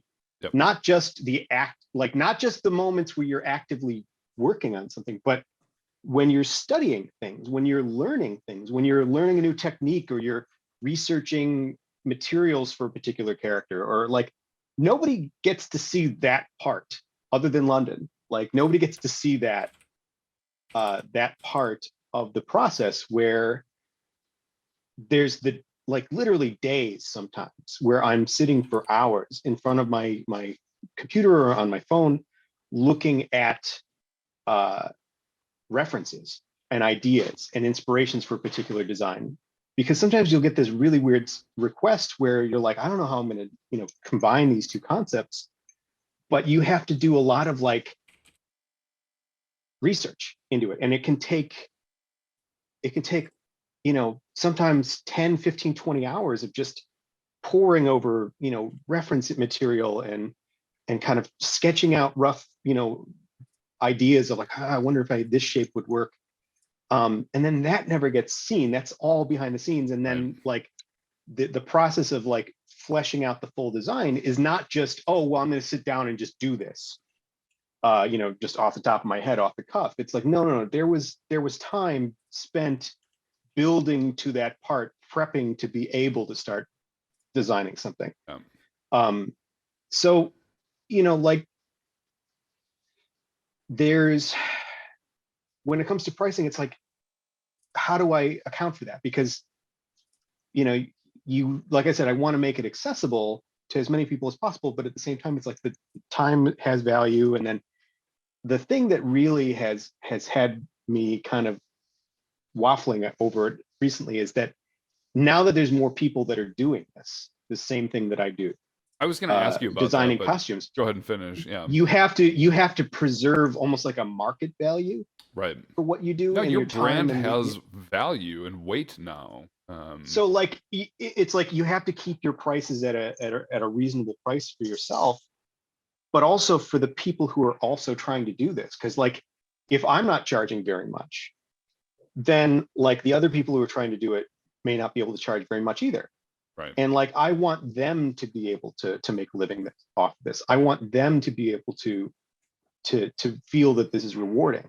So it's like you almost have to keep your price higher for the other people in the community that are trying to do this as well. So it's kind of a constant juggle. I really what it is I want to make it so that I do more designs that are just kind of like stuff I want to do, right, and then just make them available to anybody. And rather than doing specific commissions for people, I want to just kind of like, okay, let's come up with something cool to do it, and then just toss it up on like Gumroad for like $10 or something. Like, cool. Yeah, download the files, go, you make it yourself. So that there's more of a community aspect to it, where it's I was going to ask you has... because like I know you personally and I know your work. I'm very familiar with your style. But do you know of a lot of other designers that specifically make designs for cosplayers and take commissions specifically for cosplay design? Like, because I don't know anyone else. Maybe I just haven't done the research. No, I mean I do. There's a lot of the time they are also cosplayers. They're people who are, but yeah, there's a number of them now. I don't know if it's something where they specifically started doing that, you know, or it's something that like they just do stuff now as just like fun illustrations, and then other people like cosplaying these illustrations. Gotcha. And you don't have to but name I know names, so you're not bringing up your own competition here. No, I don't see it as competition. I don't like, because the thing is like every cosplay designer is going to be unique. Everyone is going to have a different way of approaching a design. And when I see other cosplay designers like Sunset Dragon or Cinderis Art or like Glad ZK, they do such amazing work, such beautiful work. And I never look at it as competition. I never like, oh, well, this is, this is a contest. Like our designs might compete against each other in a contest, but I don't see that as competition. I just look at it as another person doing That's really fun, things actually. That's really cool. that I can look at and go, oh, you know what? I really love the way that they approached this thing. I want to see if I can kind of incorporate something similar into the next design. Right. So like I think there's like a little bit of like we learn from each other a little bit back and forth. And yeah, I mean, I think the more people doing this, the better, because like I said, I'm not in direct competition with anybody, because the way that I draw something is always going to be unique to me, just like the way that they draw something is going to be unique to them. We all have our own sensibilities. We all have our own approach, the kind of shapes we'll end up using, the balance of detail and negative space. It's all something that we kind of develop on our own, and it's like a fingerprint. So when somebody wants something that looks like it was designed by me, they come to me. Right. Yeah. When somebody wants something that was designed by somebody else, they'll go to somebody else, because it has such a distinct personality. And like I don't even see that. I could picture a drawing you made out of a lineup if I was asked to, because it just has that kind of distinct formula to everything that you do. I never even see it, because like it's the actual vision. You have a very cohesive design aesthetic where things make sense. There's not just this random element where you're like, why is this here? Instead, you're like, that makes sense. That makes sense. Oh, exciting. Wait, there's more. Oh my gosh. Wait, he made toe caps? How the heck? But that, it's so funny you said that, though, I feel like there is this evolution of society. We used to be in this position where there was this kind of whole like idea or concept that the more that other people were competing, so to speak, against you and whatever it is that you do. For example, like you do character design or concept or costume design concepts. Like in the past, there was this kind of whole like idea of like, oh, this person's going to steal my career, right? And the thing about it is, as we get more humans on the planet, that just means that there is more people that are going to need stuff, right? Exactly. And so we've reached this almost like plateau where we've finally starting to recognize that this is less of a competition. Instead, it's more like, how can we all make sure that we don't crash together? Right. Yeah. And so like diversification, of course, is super valuable because now, like, you know, for example, Zach, your entire art process could work in so many different industries, whether it's product design or it's concept design for games or movies, or There's a lot of overlap. you know, Yeah. it's like I wouldn't be surprised if someday Zach and I are doing prototype product design for like more of like engineering stuff, and that's just because he's capable of that. Right. But that's also what's so valuable about diversifying what your skill set is and making sure you don't just lock yourself in one single bottle or flavor, you know. Mhm. It's super exciting. Yeah, I mean, and that ultimately it really is about kind of a supply and demand structure. Like, Oh yeah. there's almost endless demand, and Yep. I can only supply so much. So having Right. somebody out there that can also keep supplying fun designs for people to cosplay is awesome. Yeah. Yeah, I mean, I think that really is something where like we need to stop looking at it in terms of competition and just look at it as another flavor, you know, another Yeah. version of something. So Yeah. Yeah, No one it's- ever it's complains just like about what too many Bill told- cosplayers at a con. So why would people complain about too many designers, you know? right. Well, think about Chris, like Bill Duran literally told us both the same thing. It was Yeah. like, who cares if I've made a phone book? Yours is going to be different. Right. Chad's is going to be different. Everybody else Right. is going to be different. Different 'cause insight, it's got different their experiences. own Yeah. flavor. My creative process, my creative critical thinking process is different than everyone else's.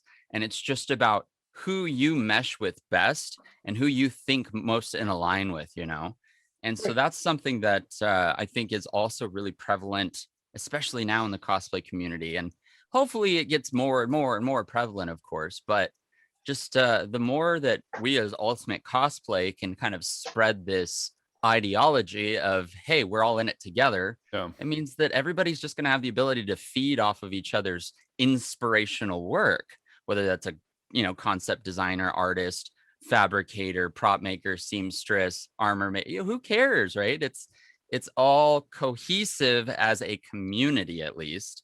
And it's also something that's kind of contagious when you Right. have the right people. Yeah. Right. I mean, I've seen people start to design their own costumes because like they were following a couple of other designers and they're like, you know, this is inspired by this person, whatever. Yeah. And suddenly like now there's another person who's designing costumes and maybe they'll design Right. someone else's for Yep. you know, a bit. There's no like cap on when, you know, who can do this or how many people can do this. So like, you know, the more people we have out there creating awesome stuff, the better.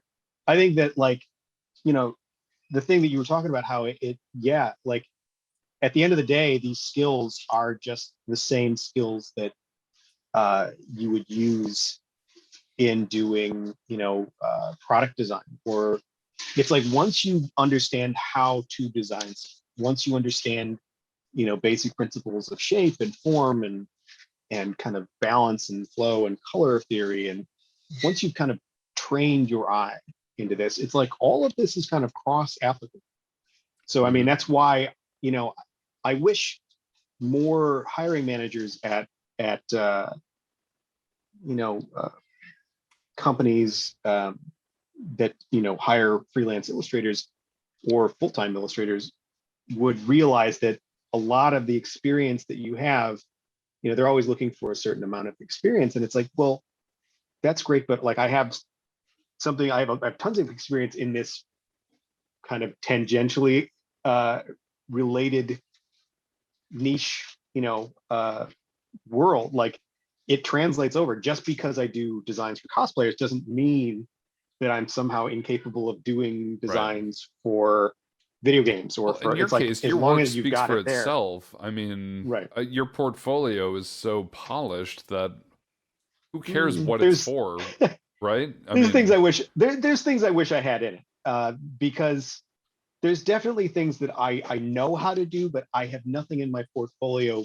demonstrating that. Okay. And I think that's one of the biggest things that I would like to do to kind of expand it, is to show like, oh yes, in case you don't understand that somebody who's capable of this is also capable of this, let me show you that I can do that. Because I feel like sometimes you have people that'll comb over a portfolio that maybe it's like if they don't see exactly what they're looking for, Right.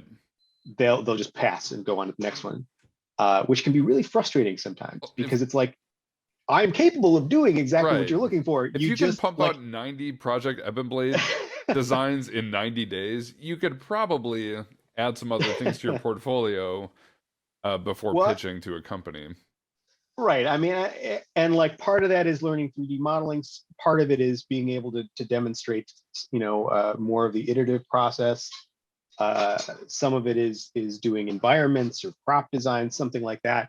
I try to incorporate as much as I can into my portfolio while still trying to maintain it at a certain size, because you don't want a portfolio that's going to be like 80 pieces that people are going to look through. But actually, something in your portfolio, with permission, of course, you could show a design you made and then a photo of someone who made your design in real life, because that might excite some,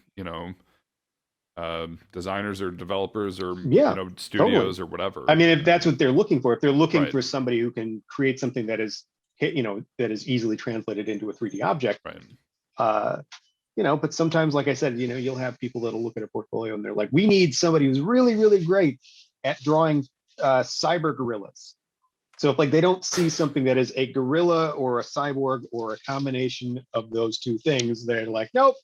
And it's like, you might have things there where it's like, how do you not know that like somebody who's capable of doing this would also be able to do that very easily? Like the skill set is exactly the same, or the skill set is like, it's the exact set of skills that you need to be able to do that. I imagine that's very frustrating in the worst way. But I mean, part of it is because like sometimes, the people that are in charge of making that decision, or the people who are tasked with looking for that specific set of criteria, are not often people who are also artists.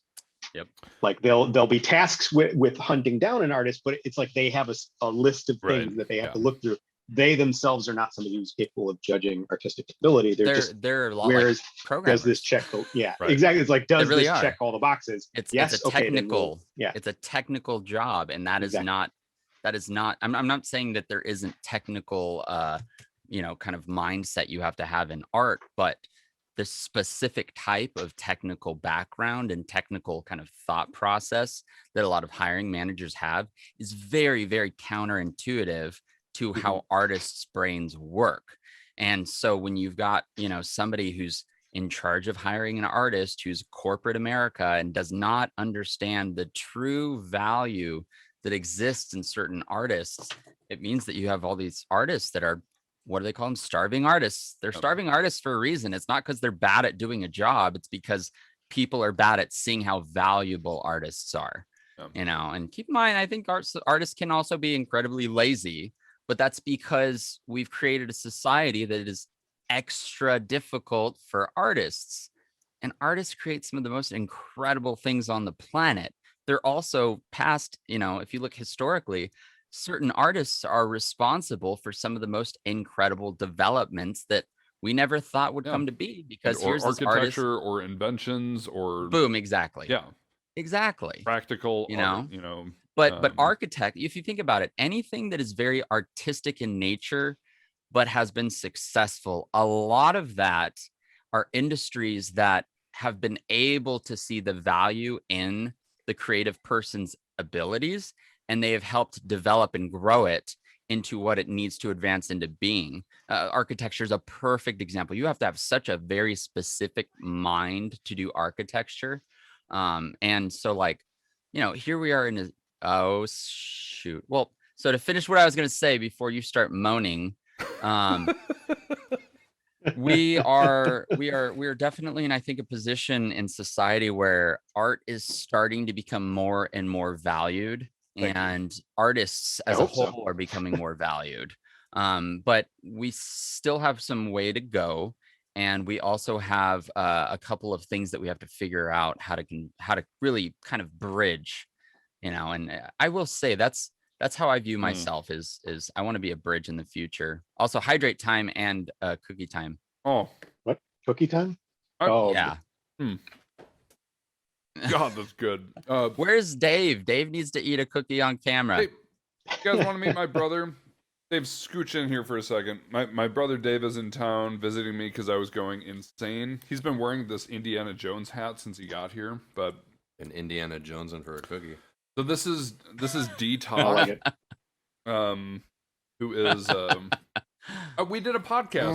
Yeah, everyone knows that guy. So good. His audio just cut out, or did mine? Not us. Zach, can you hear me? I think my audio just cut out, guys. Hello. Zach's saying his audio's not working. So maybe what we'll do right now is say, hey guys, if I can't hear you need to go potty or something, we're gonna take a 5-minute break. And we're gonna help Zach get his audio figured out. And then we will resume. So if you needed to go get a snack or something and you don't want to miss any part of the podcast, just come back in a couple minutes, okay? Okay. All right. I'm gonna wait for Zach to fix his stuff. Okay, there we go. Oh, I got it. You're good? Zach? Okay. Okay, so Zach, we just actually told everybody, since your audio was having a snafu. Well, no, we'll keep it going because this is going on YouTube. We'll All edit right. this out, obviously. Well, I was going to always say do if that. Zach needed to go use the restroom or grab water or something, he can. All right. I should mention we've been going for almost 2 hours, so I have a couple of questions I wanted to hit. No, go for it. And then we have some kind of outro questions go that for we it. always ask. I got nothing. But I was gonna ask, we've been talking about very kind of like up close and personal type of topics with what you do, what being an artist means, pitching portfolios to studios and things like that. And I wanted to take kind of a broader step back and just ask you, like, because there's a lot of people watching this and that will watch this that are maybe new artists or they want to become artists, whether it's a designer or a cosplayer or a fabricator in some capacity. They want to know, like, how do I start and how do I stick with it? What keeps my passion alive to continue doing what needs to be done to develop into a position where I can get commission work or get work from a studio? Not too specific, but just kind of a generalized idea of, like, how did you become Zach Fischer, super nerd, to Zach Fischer, like absolute rock star designer? Like those two things are inextricably linked. Like, right, exactly. I mean, they have to be. Like, you have to find inspiration somewhere. Yeah, like you have to have inspiration somewhere. And one of the things I think that frustrates me sometimes is when I'll meet somebody who has a job, creating illustrations or designs for, a game like Magic the Gathering or like League or something like that. And they actually don't play. They're not involved in this game or whatever it is that they're creating stuff for. And it's like, how do you do that? Like, how do you not like immerse yourself in this world that you're creating things for? I feel like that you are always going to be a better designer, better artist when you have a passion for what it is that you're making. So, whether that's a game or a comic or just a general visual aesthetic, like, you need to be able to have something that inspires you. You need to have something that that you go to reset, to kind of re-engage with what made you passionate about creating things in the first place. For me, I take time to game still. I'll play World of Warcraft, or I've been mildly obsessed with Valheim lately because of the building structure. And it's like, I only go and kill things because I want more materials to build newer and cooler things. But like you need something that refreshes you. You need something, whether that's a game or a movie or a book or a comic or something that can kind of bring you back, no matter how cluttered your brain may be with fragmented ideas, bring you back to kind of a central point that you can create from. That so I would say that if you're somebody who is just starting out and want to push your work and your art, your craft to a new level, you have to engage with the things that inspire you. Not just on a level of like indulging in it personally, but also get involved in the community that surrounds it. Learn what it means to other people too, so that you feel even more incentive to creating things that inspire and get them excited. Because fan art that is done that has no real passion behind it just falls flat. You can always tell when somebody doesn't really care about a property or really doesn't care about a character. They're just doing it because it's popular. Because there's like this little flicker of life that isn't there. There's like this little flicker or flare of something that gets added in that's like, that's only going to be done by somebody who knows this character. Right. Like it's a little detail that gets in there only because they know what they're doing. I feel like that is something that is really, really important. So, I mean, engage with community, engage with the things that inspire you, take time for yourself to explore those things and to kind of become reinvigorated. Because I think there's a tendency, especially nowadays, with this kind of crunch culture that you keep hearing about, Everything where is it's like culture. just go, no time to like stop and like appreciate. And when you do that, you get crappy product. If you rush a paint job on a piece of armor, or if you rush a construction of something in cosplay, you probably end up having to remake it anyway. Yep. Because it's not up to the standard. It's the same thing with 2D art and visual art. If you rush it, if you force it because you're on a deadline or you're trying to force creativity, it will not work. There have been times when I've had to end my stream early because I'm like, I'm sorry, guys. My hand won't do what my brain wants it to do right now. And until I have recentered myself, I need to step away because it's not fair to the people that are watching live. If you're doing a stream, to see you struggle over and over. I mean, there's some value in seeing someone like that struggle over and over again so that they know it does happen. Yeah. But there's also like, I don't want to have to put them through that. Like I'll go through it myself and then I'll, show them, I'll let them know that it happened, but then I'll show them the end product of like, once I've got, overcome that, here's what the quality of work looks like. I remember I was a full-time streamer for about 4 years. And I remember the first year or so, anytime I'd make a mistake, I was so ashamed of myself. But I quickly realized like making mistakes is such an important part of any process, any creative process. And I started, I think I started really like showing, like pinpointing it and saying like, hey, I made a mistake and that's okay. And then I would fix it and show people like that happens. Like, I'm not going to get mad. I'm not going to sweat and feel nervous or like I let you all down because I'm not the expert that you thought I was. Because even experts make mistakes. And I still don't think I'm an expert, but it's valuable to show people that not everything you're going to do is going to be perfect the first try. Hoku knows it, you know it, I know it, everyone watching this should know it, and if you don't, like, listen to all of us tell you, you will make mistakes, and you will always learn from that. Yep. Life is literally a collection. You are the sum of your mistakes. Yeah, life is literally a collection of making mistakes, and the winners in life and the losers in life, really what it comes down to is who has learned from their mistakes and how not to repeat them. Yep. And I mean, that's economics, really. It's the study of the decision-making process and how you make a mistake or you don't make a mistake, and how your decision was all predicated off of resource allocation. Everyone's like, oh, it's numbers. No, it's just, It's mistakes, it's resources, and how you either spent them well or wasted them. I get excited when I make a mistake. So do Because I I'm now. like, oh, Yeah. cool. Now I get to do it better next time. Like I made yeah. one won't- today, and I forced myself to fix it because that's my punishment. And if I Mhm. force myself to fix it, it tells my brain, hey, don't do that. Otherwise, you're going to have to spend 30 minutes with a seam ripper picking out stitches because that sucks. There were 2 designs I was working on recently, actually. It's a good related story here. I'll try not to make it too long.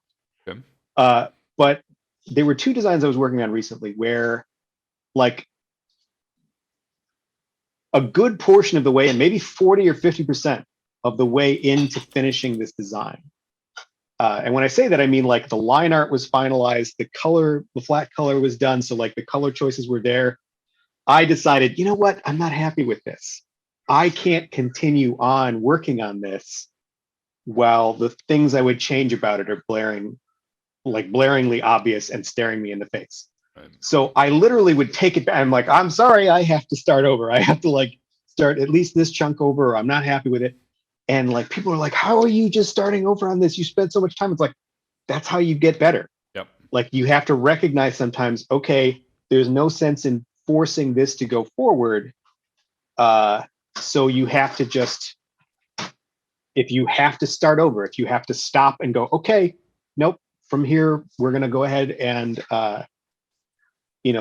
start from the ground up again and not make the same mistakes, then so be it. Because at the end of the day, I was so much happier with the end results that I got from doing things, the second time around, that I think, you just have that sense of satisfaction. And like, it's difficult for some people sometimes where they don't understand where something has gone wrong because they don't have the Right. kind of insight of like what it looks like in your head. So they might be really happy with it and be like, oh, that's great. Like they don't know how it can improve because to them, it's still like, oh, that's perfect. That's exactly what I was looking for. But it's like, nah, it's not there yet. Yep. And you're like, how could you possibly improve on it? And it's like, watch. And then bam, like Yep. you spend some more time and then suddenly they're like, oh my God, now that I can compare the two, I totally understand. But like, they don't get to see that right away. So it's a whole nother part of the process. You have to be willing to stop and tear down what you've started and go, okay, Yep. let's do this. Let's do this again. Yeah. So I've got something to add to that. That's almost the blessing and curse of being self-employed is we do not have a specific person externally that determines whether or not what we're doing as self-employed individuals, whether that's doing art or anything else, right? Of when something is good enough. There isn't one person that's signing off on that approval. The only person that's doing that is the recipient of our work, who, mind you, if they are unhappy, it is far worse than when you've got a boss who's like, hey, you need to take a second look at this. And that is, I would say, one of the biggest responsibilities and something that I would definitely caution people about if they want to go into the whole self-employed, cosplay for a living, artist for a living sort of processes. You have to realize that part of what is so amazing about being self-employed is all of the decisions are yours in the end of the day. Whether you take the job, you don't take the job, whether you listen to the client or kind of go against the client because you think it'll be better. But all of those things are weighted and they're a little dangerous and a little scary. And it requires a brave individual to kind of really be willing to step up to that plate, because it is also where you will fail tremendously if you do not have that sort of character type, or at least if you're not prepared for it. Have awareness that you are responsible for you. And that's whether you're getting work done or learning from your mistakes or whether or not something is just not good enough. And especially if you know you can do it better. Oh, Yes. yeah. If you know, everyone you knows work- their limits and and another good example is in terms of cosplay, where I was competing as a finalist against Kiki Cannon when she won TwitchCon 2019. And I think she did her bracers 4 times.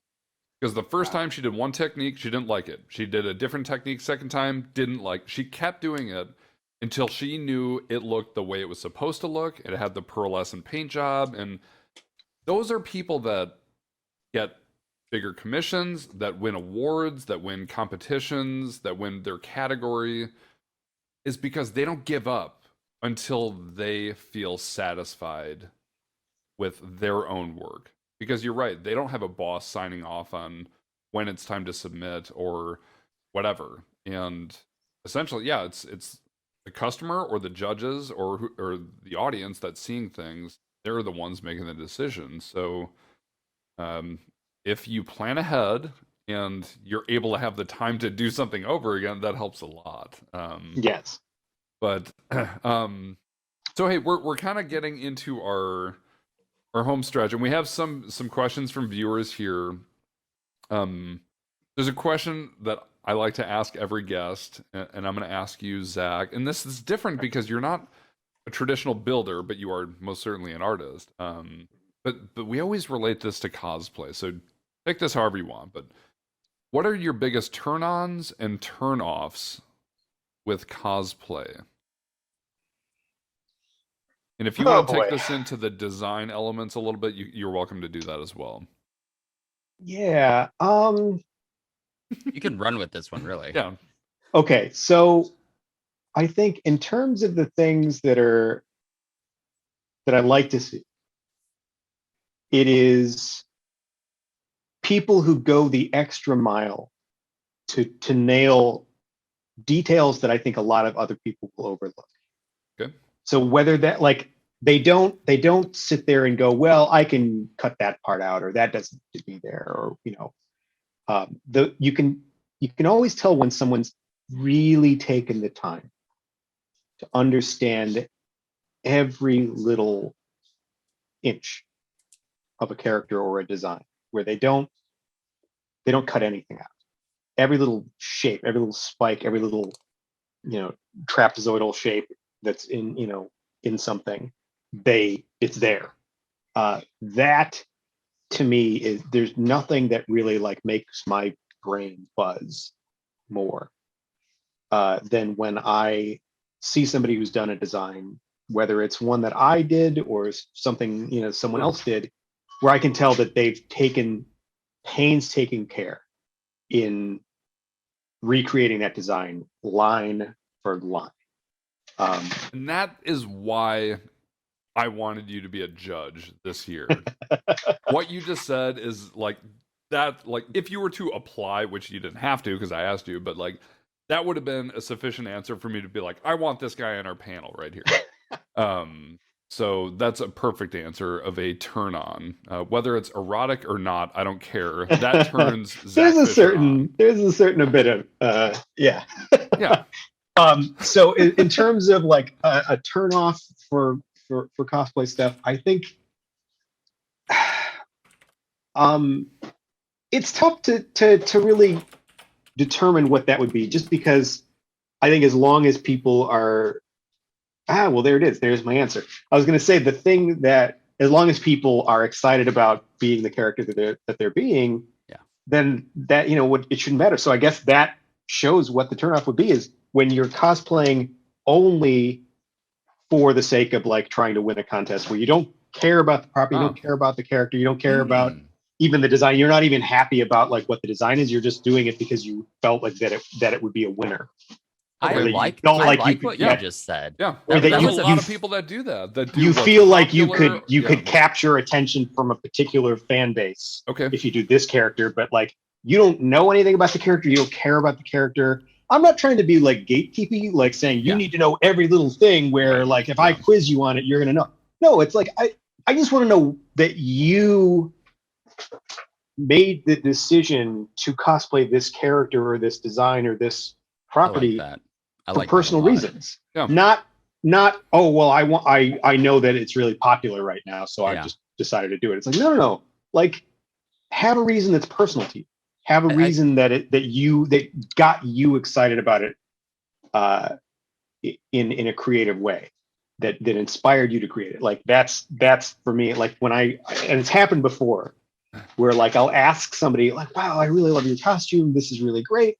What inspired you to do this character? I'm like, well, I don't really watch the, I don't know. That is I'm such like, a letdown. You got nothing? Like, you got that's such a nothing? Like, letdown. Yeah.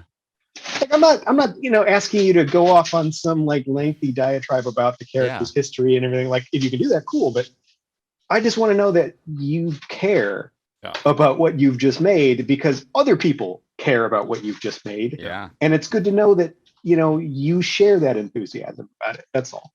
Zach, that is why you and I are friends. I think, what's funny is I've heard so many people get very upset when somebody doesn't know a lot about a character they're cosplaying. And I actually disagree. I don't think you have to know a lot about a character for you to be able to cosplay them. Right. You just have to like them for some reason. You have Right. to have some sort of investment, whether that's you like the aesthetic. Like, you can know nothing about a character for me, right? You know nothing about that character other than they just are awesome to you. That's good enough to me. Right. They have just something that speaks to you. And as long as that person can be like, oh, I really Reinhardt, right? Yeah. The reason I cosplayed Reinhardt is because I had, first and foremost, the dude had lost an eye. And I'm like, that's interesting. Now I looked into it more and learned more about him. And I had a kind of a primer on the character, right? But just that one thing alone that created a bond for me, to me, that kind of bond is more than adequate for somebody to cosplay. That, I think you actually kind of just defined for me what, a portion, at least for me, what it is to be cosplay, or what is cosplay. And it's having this emotional bond, having this thing that just you're excited about. Yep. And that's good enough. I like that. Thank you for that. I also appreciate how you took your turnoff and said it in a positive way. I tend to do that because you could have been like, it wasn't a judgy way. Yeah, like it was so good. We've got a phenomenal extra judge, or not extra. You're just a phenomenal judge on our committee. You are a huge asset to not just our committee, but everyone that's entering. And I hope that the people watching this that are entering are like, I'm very happy Zach is on the panel, because he's going to be looking at details. He's going to be looking to see if people give a shit about what they made, if they made their build book, and you're going to have lots of stuff thrown at you, and it's going to be great. I'm honored. I hope I can bring a different perspective. Okay. Than I know, because I think everybody that's on the judges panels, they all bring a great deal of value. And I just want to be somebody who brings something that is unique. You already are. So that's really awesome. So actually, we got Chad. Were you taking notes of the viewer questions? I have 3, by the way. Yeah. You can start with the 3. Okay. So I got one from Make Them Awesome. Says, question for Zach. With all of the with all of the designs you did for Ebon Blade, and literally how many you made for it, what was the biggest learning moment you had from that experience? Oh boy. Don't do 90 designs for free. I mean, yeah, that's a pretty big one. But I mean, if we're going to stick with less of a kind of a logistics or business oriented version, from a creative standpoint, I would say that it was less of a specific moment as it was a pattern that I had to train myself to think in, that I hadn't really, because with a project of that size, you have to think about this, and with smaller ones you don't. Is you have to find a way to make sure that every design you're creating fits within the same creative universe as everything else you've already made.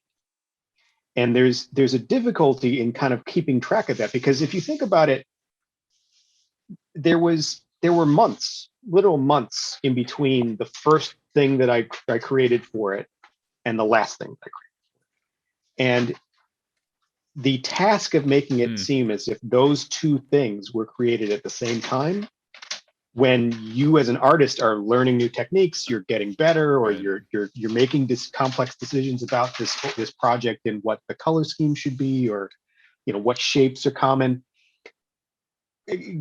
bringing a sense of kind of uniformity to something that scale is one hell of a challenge. And the one thing that kept me going with that was to kind of keep track of kind of a general style. But yeah, you have color to guide. maintain some level of continuity without it being Right. too repetitive, and Mm-hmm. that would be really difficult to balance, right? The task of any large scale project like that is making sure that there are common themes throughout, whether that's a repetitive pattern of shapes that you use commonly in different designs, where it's like you'll see this same kind of like chevron pattern or the same diamond pattern, and obviously the something. color schemes and things Right. like that. And then I mean, I kept a color palette to the side that was like, if I need a specific silver, a specific gray, or a specific purple, here's where I go. Right. And I can, I give myself some creative leeway to change it, depending on whatever character calls for. But you need to have something that you go to as your own point of reference of like where you've already gone, and like, okay, well, I've already done this particular form of shapes, or like, wouldn't it be cool if this other character that's somewhat related to this other character has that same pattern somewhere, repeated, so there's like this kind of harmony with this, because if you think about it, like, especially with a project like that, they'd all of these pieces of armor, all these costumes would be getting created by the same craftsman generally in that world. Like there's like one or two blacksmiths that work for the Ebon Blade, and they're pumping out armor or whatever. So like, if they're going to be made by the same hands, the designs that you're creating should look like that. That makes sense. So yeah, you just want to make sure that you are keeping consistent with your own style kit. So to speak. So that was a perfect example. That was your learning moment, was adapting to that. Is learning to keep things consistent. Yeah, Right. Learning to figure out where that sweet spot is. This is actually I think a really important example of how we accomplished that. Yeah. And you can see there's a very consistent theme, but we very early on. Yeah, we went through very early on, and we kind of set like a structure for ourselves, and the major elements. Obviously Zach was going through creating these things very early on to make sure that the skull aesthetic at the start would have the same skull aesthetic as the finish. Yeah. And, by pumping out this content and giving almost a primer to all of the people making it beforehand, they also were prepared. There were some, I know, like I had created a couple 3D models of skulls that were available, and like people use the heck out of those things. And it was successful, man. Yeah. It really was. And it was like, thank God it was successful, because if it hadn't been, we would have just been dead for no reason at all. Yeah. We still were, but I would imagine dead. that you also learned that you can take a big ass project like that and actually, execute, do it, and execute. Well, yeah, I mean, it's because it wasn't just the creation of things. There was a lot of like back behind the scenes managing of like, anytime you have through a lot of helpers. Yeah, we had people that literally like were originally helping us with logistics stuff that just couldn't do it anymore. And I'm like, okay, I guess I'll do it. Yep. So like, just go ahead and load that on too. But I mean, there are kind of interpersonal and logistics issues that you run into when trying to deal with 100 cosplayers, each with their own branding and their own kind of, for lack of a better word, ego. I don't say that in a negative connotation, but everybody has kind of this perception of who they are, where their place is, and everybody's going to be kind of competing somewhat to like grab the attention and create something that's really going to be spectacular. And trying to get 100 cosplayers who are like at the top of their game to kind of do something where it's not all just about them, where it's about a group effort. Yeah, you would want really everyone difficult to feel like they're part of a group instead of one person standing above the rest or something like that. You could honestly, the people that I think came through the most in terms of like really delivering that sense for the group were the ones that like don't have a huge following, that were like, Yeah. I'm going to make this awesome armor that is like a death guard or whatever, and just be there to support things. And then they end up with this spectacular costume where it's like nobody even really knew who they were, but they were there and they had this amazing costume on. And it's like, that's what this was about. Nice. This There was about were- inspiring people who weren't in it for brand expansion. Yeah, there to were create things. Zach, correct me if I'm wrong, but there was a multitude of like different types of people, but there's two really that stood out to me. There were people that kind of had like FOMO and they wanted to make sure they were a part of something big. And then Mhm. there were people, the second part, and this was the group that I dearly appreciate their involvement. The second group were the people that wanted to help make something big. Yes. And yes. and that distinction really helped separate, the investment that people were putting forth to a community project. And it's, luckily enough, I think we had more of the second group than the first group, We did. by a long shot. By a long shot. Yeah. Obviously on different levels, but there was definitely this Like, I could really count on, good you know, group cohesive goal. Out of like, 100 plus people, I could count on one hand how many people I would not want to work with again. Right. And that's a huge Right. net positive in my Yeah. opinion. So All right. It also speaks bounds about the cosplay community. exactly. I'm going to move on to another question because I know you guys well enough to know that you could talk for hours about melted ice or something like that. Okay, so So we've old, already It's done that, happening. don't worry. It's Old- happening in mass. old Have you gen seen the gaming- pictures of the North Pole? Not there Are anymore. we actually? No, we're not talking about global warming. Okay, Melted ice. You were Don't saying melted get ice. It's me- gone now. Okay, I know what you're doing. I'm falling for the bait, and it's not going to happen. So, Old Gen Gaming asked, "What was your favorite design you've ever made, or your favorite moment during a design?" Oh man. Leave it to old gen gaming to come up with a really Juicy. good, hard hitting question. Man, it's like asking me to choose between children. It's like Sophie's Choice. Everyone has a favorite child. Everyone. What is I a know. knee jerk one? Man, I gotta say probably Sally Whitemane Cool. from Project Evanblade, because regardless of who it was for, it was, to me, it was like there was a major missed opportunity that when, Chad and I later found out, it actually wasn't that it was a missed opportunity, it was a budgetary thing. That when they brought the Four Horsemen into the WoW universe again, this new Four Horsemen group, they didn't give them unique character models, even though the characters that were becoming the Four Horsemen had very unique styles, each of them. I felt like there was a huge missed opportunity, especially with Sally Whitemane, who had this huge part in the story. Yep. Where they just kind of give her this generic Death Knight armor. Yeah, so early on too. Do us and a her favor. character's such After an the antithesis. podcast, post a picture on your Instagram, on your feed at the Mhm. top of what design you're talking about, so that everyone Mhm. here watching can go to your Instagram and see exactly the design you're talking about. Yeah, absolutely. And Zach, just keep talking. I'll pull it up. okay, because these characters just have such life and history and everything behind them, and I felt like it's like, we didn't get. I felt like there was a piece missing. So getting to do that design, knowing that Jess would later end up making it amazing, like she does, was extraordinarily satisfying, because it was like filling in a hole in a canon that you really, really care about, a property that you really care about, where you're like, this doesn't exist, it needs to exist. Now it exists. And it was extraordinary how positively the community reacted to that design. Like, there's so many people that they're almost like they've messaged me, and they're like, I've been petitioning Blizzard to put that design into the game like since I saw it. And I'm like, well, that's nice, but they're probably not going to do that. They're going to have their own thing. That's fine.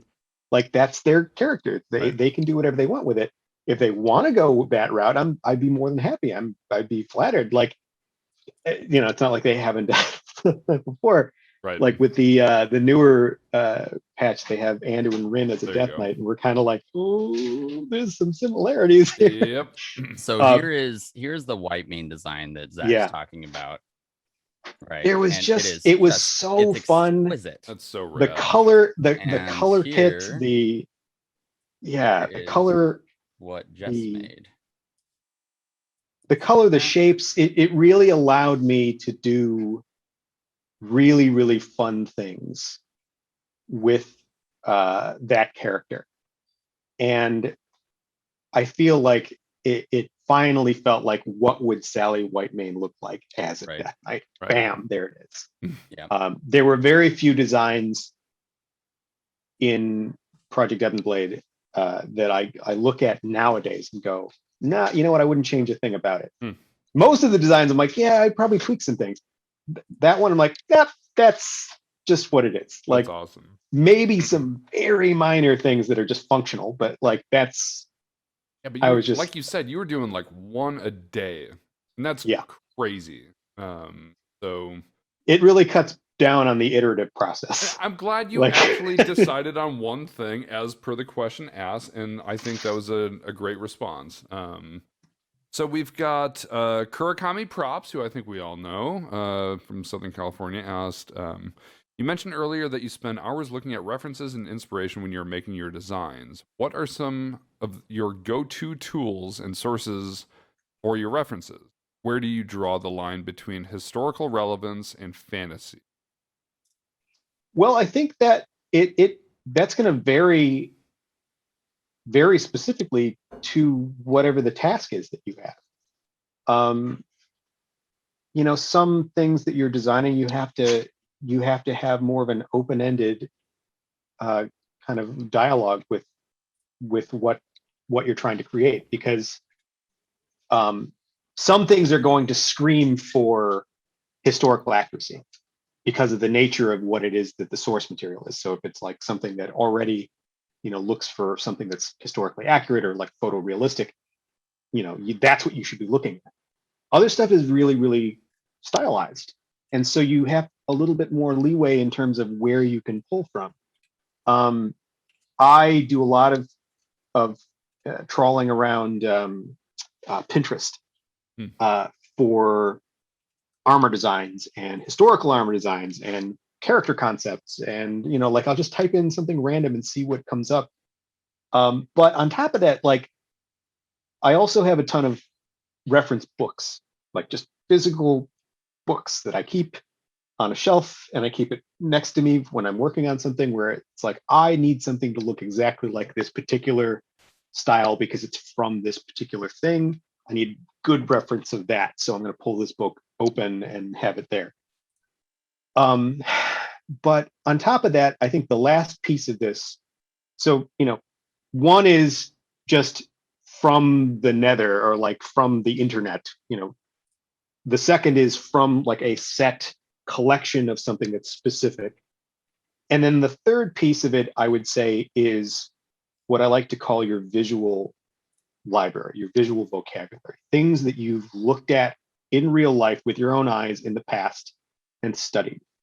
I spent almost every Saturday when I was in college next door to my college at the Cleveland Museum of Art. And they have not only an exquisite collection of paintings, but one of the greatest collections of medieval and Renaissance arms and armor, just in one spot in the armor court. And I could sit there and I could study it, and I could bring a sketchbook and I could sit down on a little stool and just draw things over and over again. So like things like learning like the hammerlock mechanism on an old, musket, or the kind of ornate tooling that would be carved into the top of like a revolutionary French blunderbuss, or like Right. the kind of awesome, acid etching that would be put into like, Turkish imperial armor or something like that. There would be these traveling exhibits that would come in. So, I spent so much time studying these things in person, understanding where the fasteners were, where like how this was really worn as a real piece of armor, that you start to understand just innately where you can add detail, where things need to be simple, what shape they have to be, what the proportions should be. Building a visual vocabulary as an artist, where you, even if you're just at a diner and you're studying the way that light comes off of the chrome top of a salt shaker, where you're like, okay, the light, there's that, and this is the different intensities.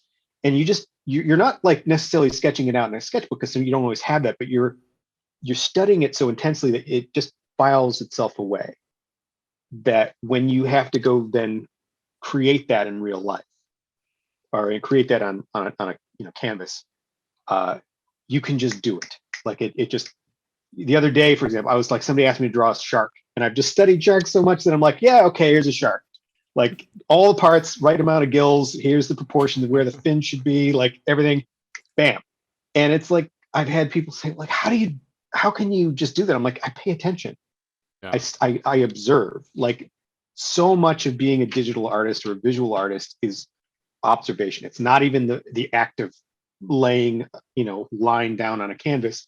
It's literally just paying attention to what you're looking at. What a great question, and even better response is just that, like, a lot of people think that like artists or designers, like, and I don't know where this comes from, but a lot of people think that artists might not be very smart people, and it's just absolutely untrue. And everything Zach just said just proves that wrong. Like you said, you researched things, you went to exhibits, you like focused and you paid attention, like you said, and like bringing that historical elements into modern fantasy design work, which is then interpreted and reproduced into actual cosplay or art.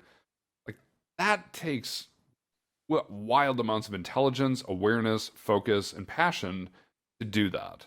So that's pretty, like, I was kind of sitting there a little, baffled for a moment, and I was like, fuck yeah, Zach knows what he's talking about. Is how Well, I was feeling. You just have to, like, in order to be able to expand on an idea, you have to know what led to a foundational idea to begin with. Right. You have to know what something is predicated upon before you know where you can expand feasibly. Well, and that goes back with your turn-off idea, which is, do something you're passionate about. Right. So, and if you're passionate about something, hopefully you're going to do research or learn about it or learn about the history or why things look the way they do and all that stuff. So those things kind of go in tandem, which is really cool. Absolutely. Yeah. So Hoku, do we have any other questions? We had one, and it was it was from, let's see, Catgirls and War Crimes, and their question was, Zach, are you going to try and get a Kazrakan or some design of him put into WoW? So Kazrakan is the character that was played by Jared. That was his WoW character. Right.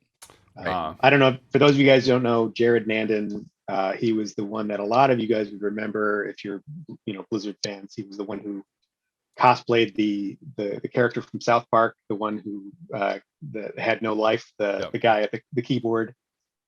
Yep. Sadly, we lost him to COVID late last year, and it hit us really hard. It hit the whole community hard, even if they didn't know it yet. Yep. If they don't know it yet, they will. Yep. And so he was really passionate about WoW. He was really passionate about playing. So his character Kazrakan is I know what his character looks like. Unfortunately, I have no say whatsoever in being able to do anything about it officially. We have whispered in ears. I have whispered in more ears than I can count, but Yep. it is ultimately not up to me. If it were up to me, I'd write an entire story arc, an entire quest chain about his character and ingrain that character into the mythos of the storyline if I could. But unfortunately, I don't work at Blizzard full time. It's something I've been trying to do for a decade. But if I had that ability, I would do it. But unfortunately, it's not. It's out of my hands. So. That's a really good Well- question, and it reminds us all of a lot of very special and important things about him, Jared specifically, but also just, what are we all doing this for? Like Right. while we're among the living, let's enjoy and love each other as much as we can, Right. and do what we're truly passionate about. So, Zach, thank you for that answer. And Hoku usually has one last question that he asks our guests. If you know what Dude, I'm I'm talking spacing out. Oh, yes. No, never mind. I remembered. about. Okay. Brain fart. So, Zach, as you've got the two of our three members that are the owners of the Ultimate Cosplay podcast and championship, do you have any questions for us? It doesn't have to relate to the costume contest. It can just be a general, I don't know, whatever. What's up?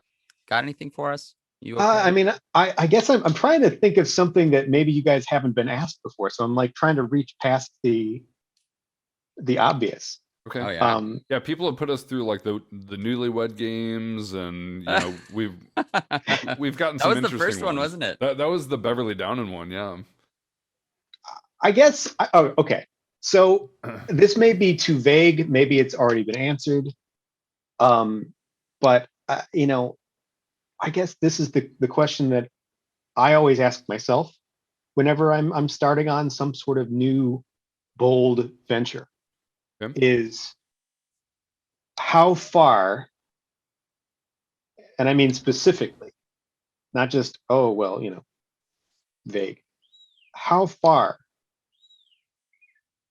are you willing to take this venture, the Ultimate Cosplay contest?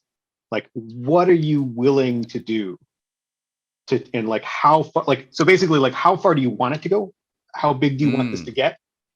Like, what do you envision in your wildest imagination in terms of where it can go, what it can accomplish, and what are you willing to do to get it there?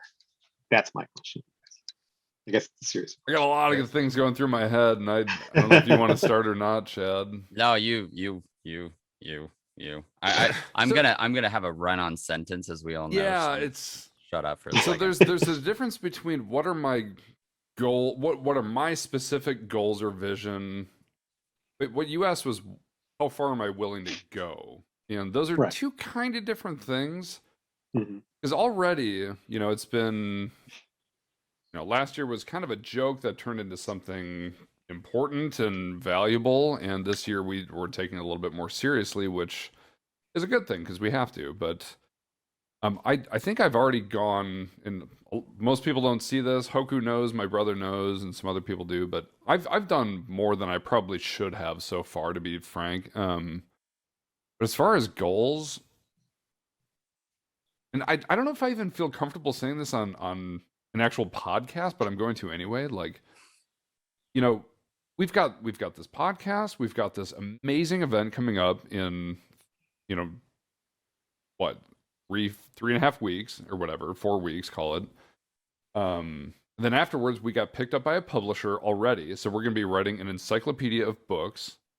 I would like for Ultimate Cosplay to start running competitions in person at cons where people hire our brand to bring in our roster to do in-person cons, panels, workshops, teach people, set up booths, bring in talent, connect people from around the world like we're doing in a virtual capacity, in a physical capacity.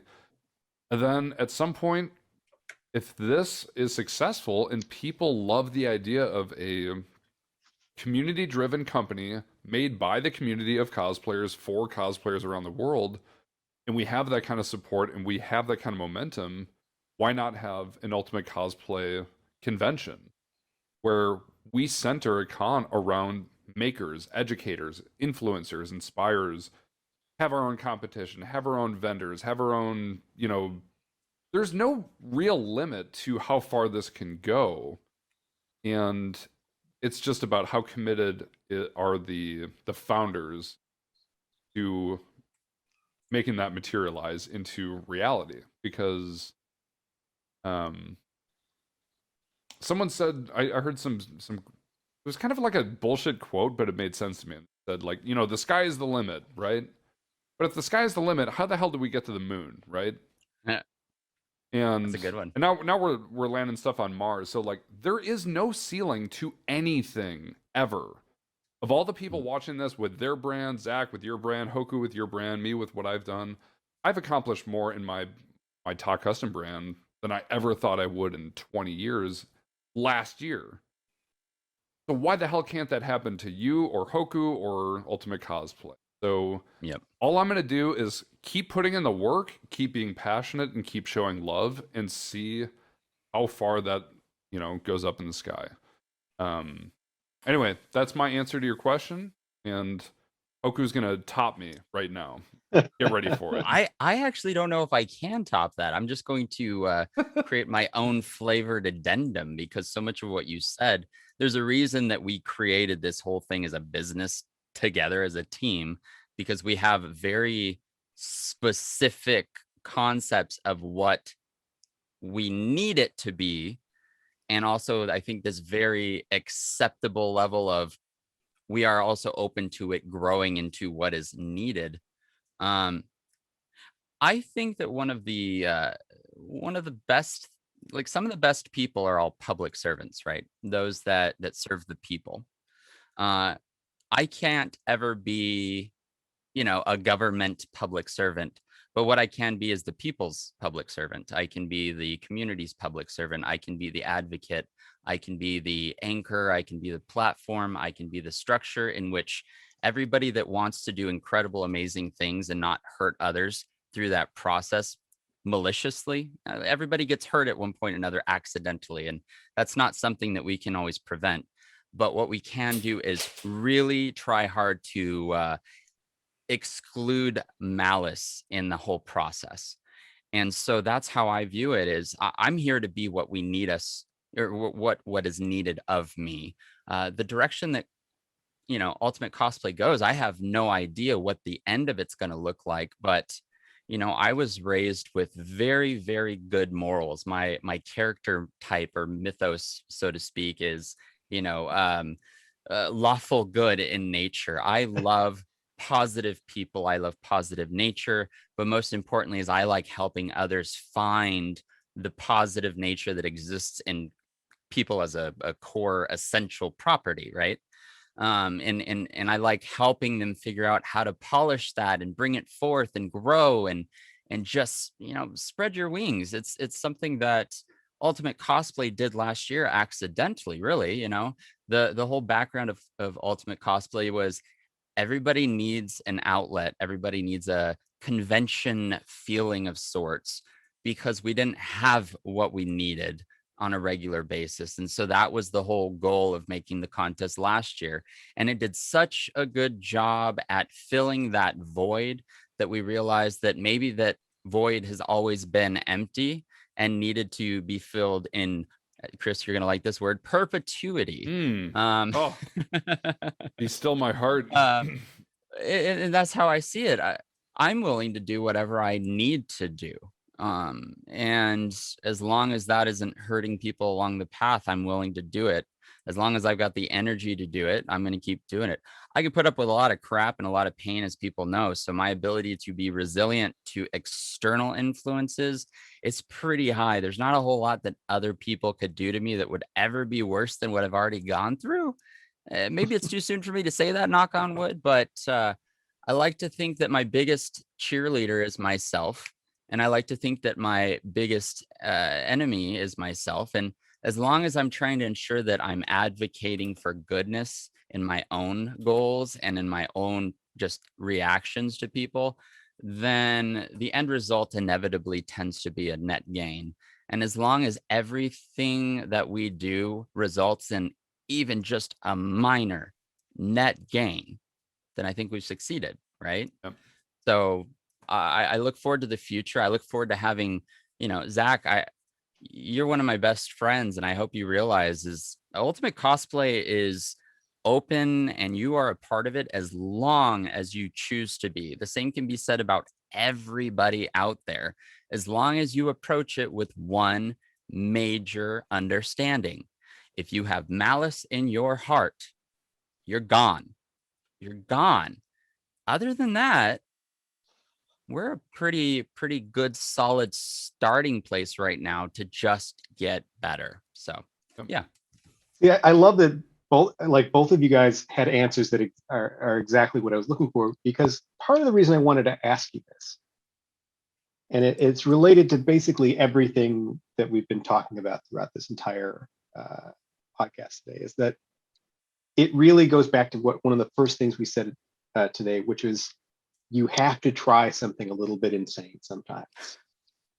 And what you guys have done, insane. Yeah, it's like you saw that there was something, there was an opportunity. You saw that there was something that the community was crying out for, much like, when Project Evanblade opened up, where we're like, well, I'm just looking for 10 or 15 people, and suddenly 120 people respond. It's like, we have an opportunity. There's something here that can be done. Yep. But you have to be a little crazy to seize upon it. And I feel like that is exactly what you guys have done. It's that there was a need. There was a hole that needed to be filled in the community. And you guys saw the opportunity and said, this is a little bit crazy. Can we do this? Yeah. And then you just made it happen. Yeah. Whatever it took.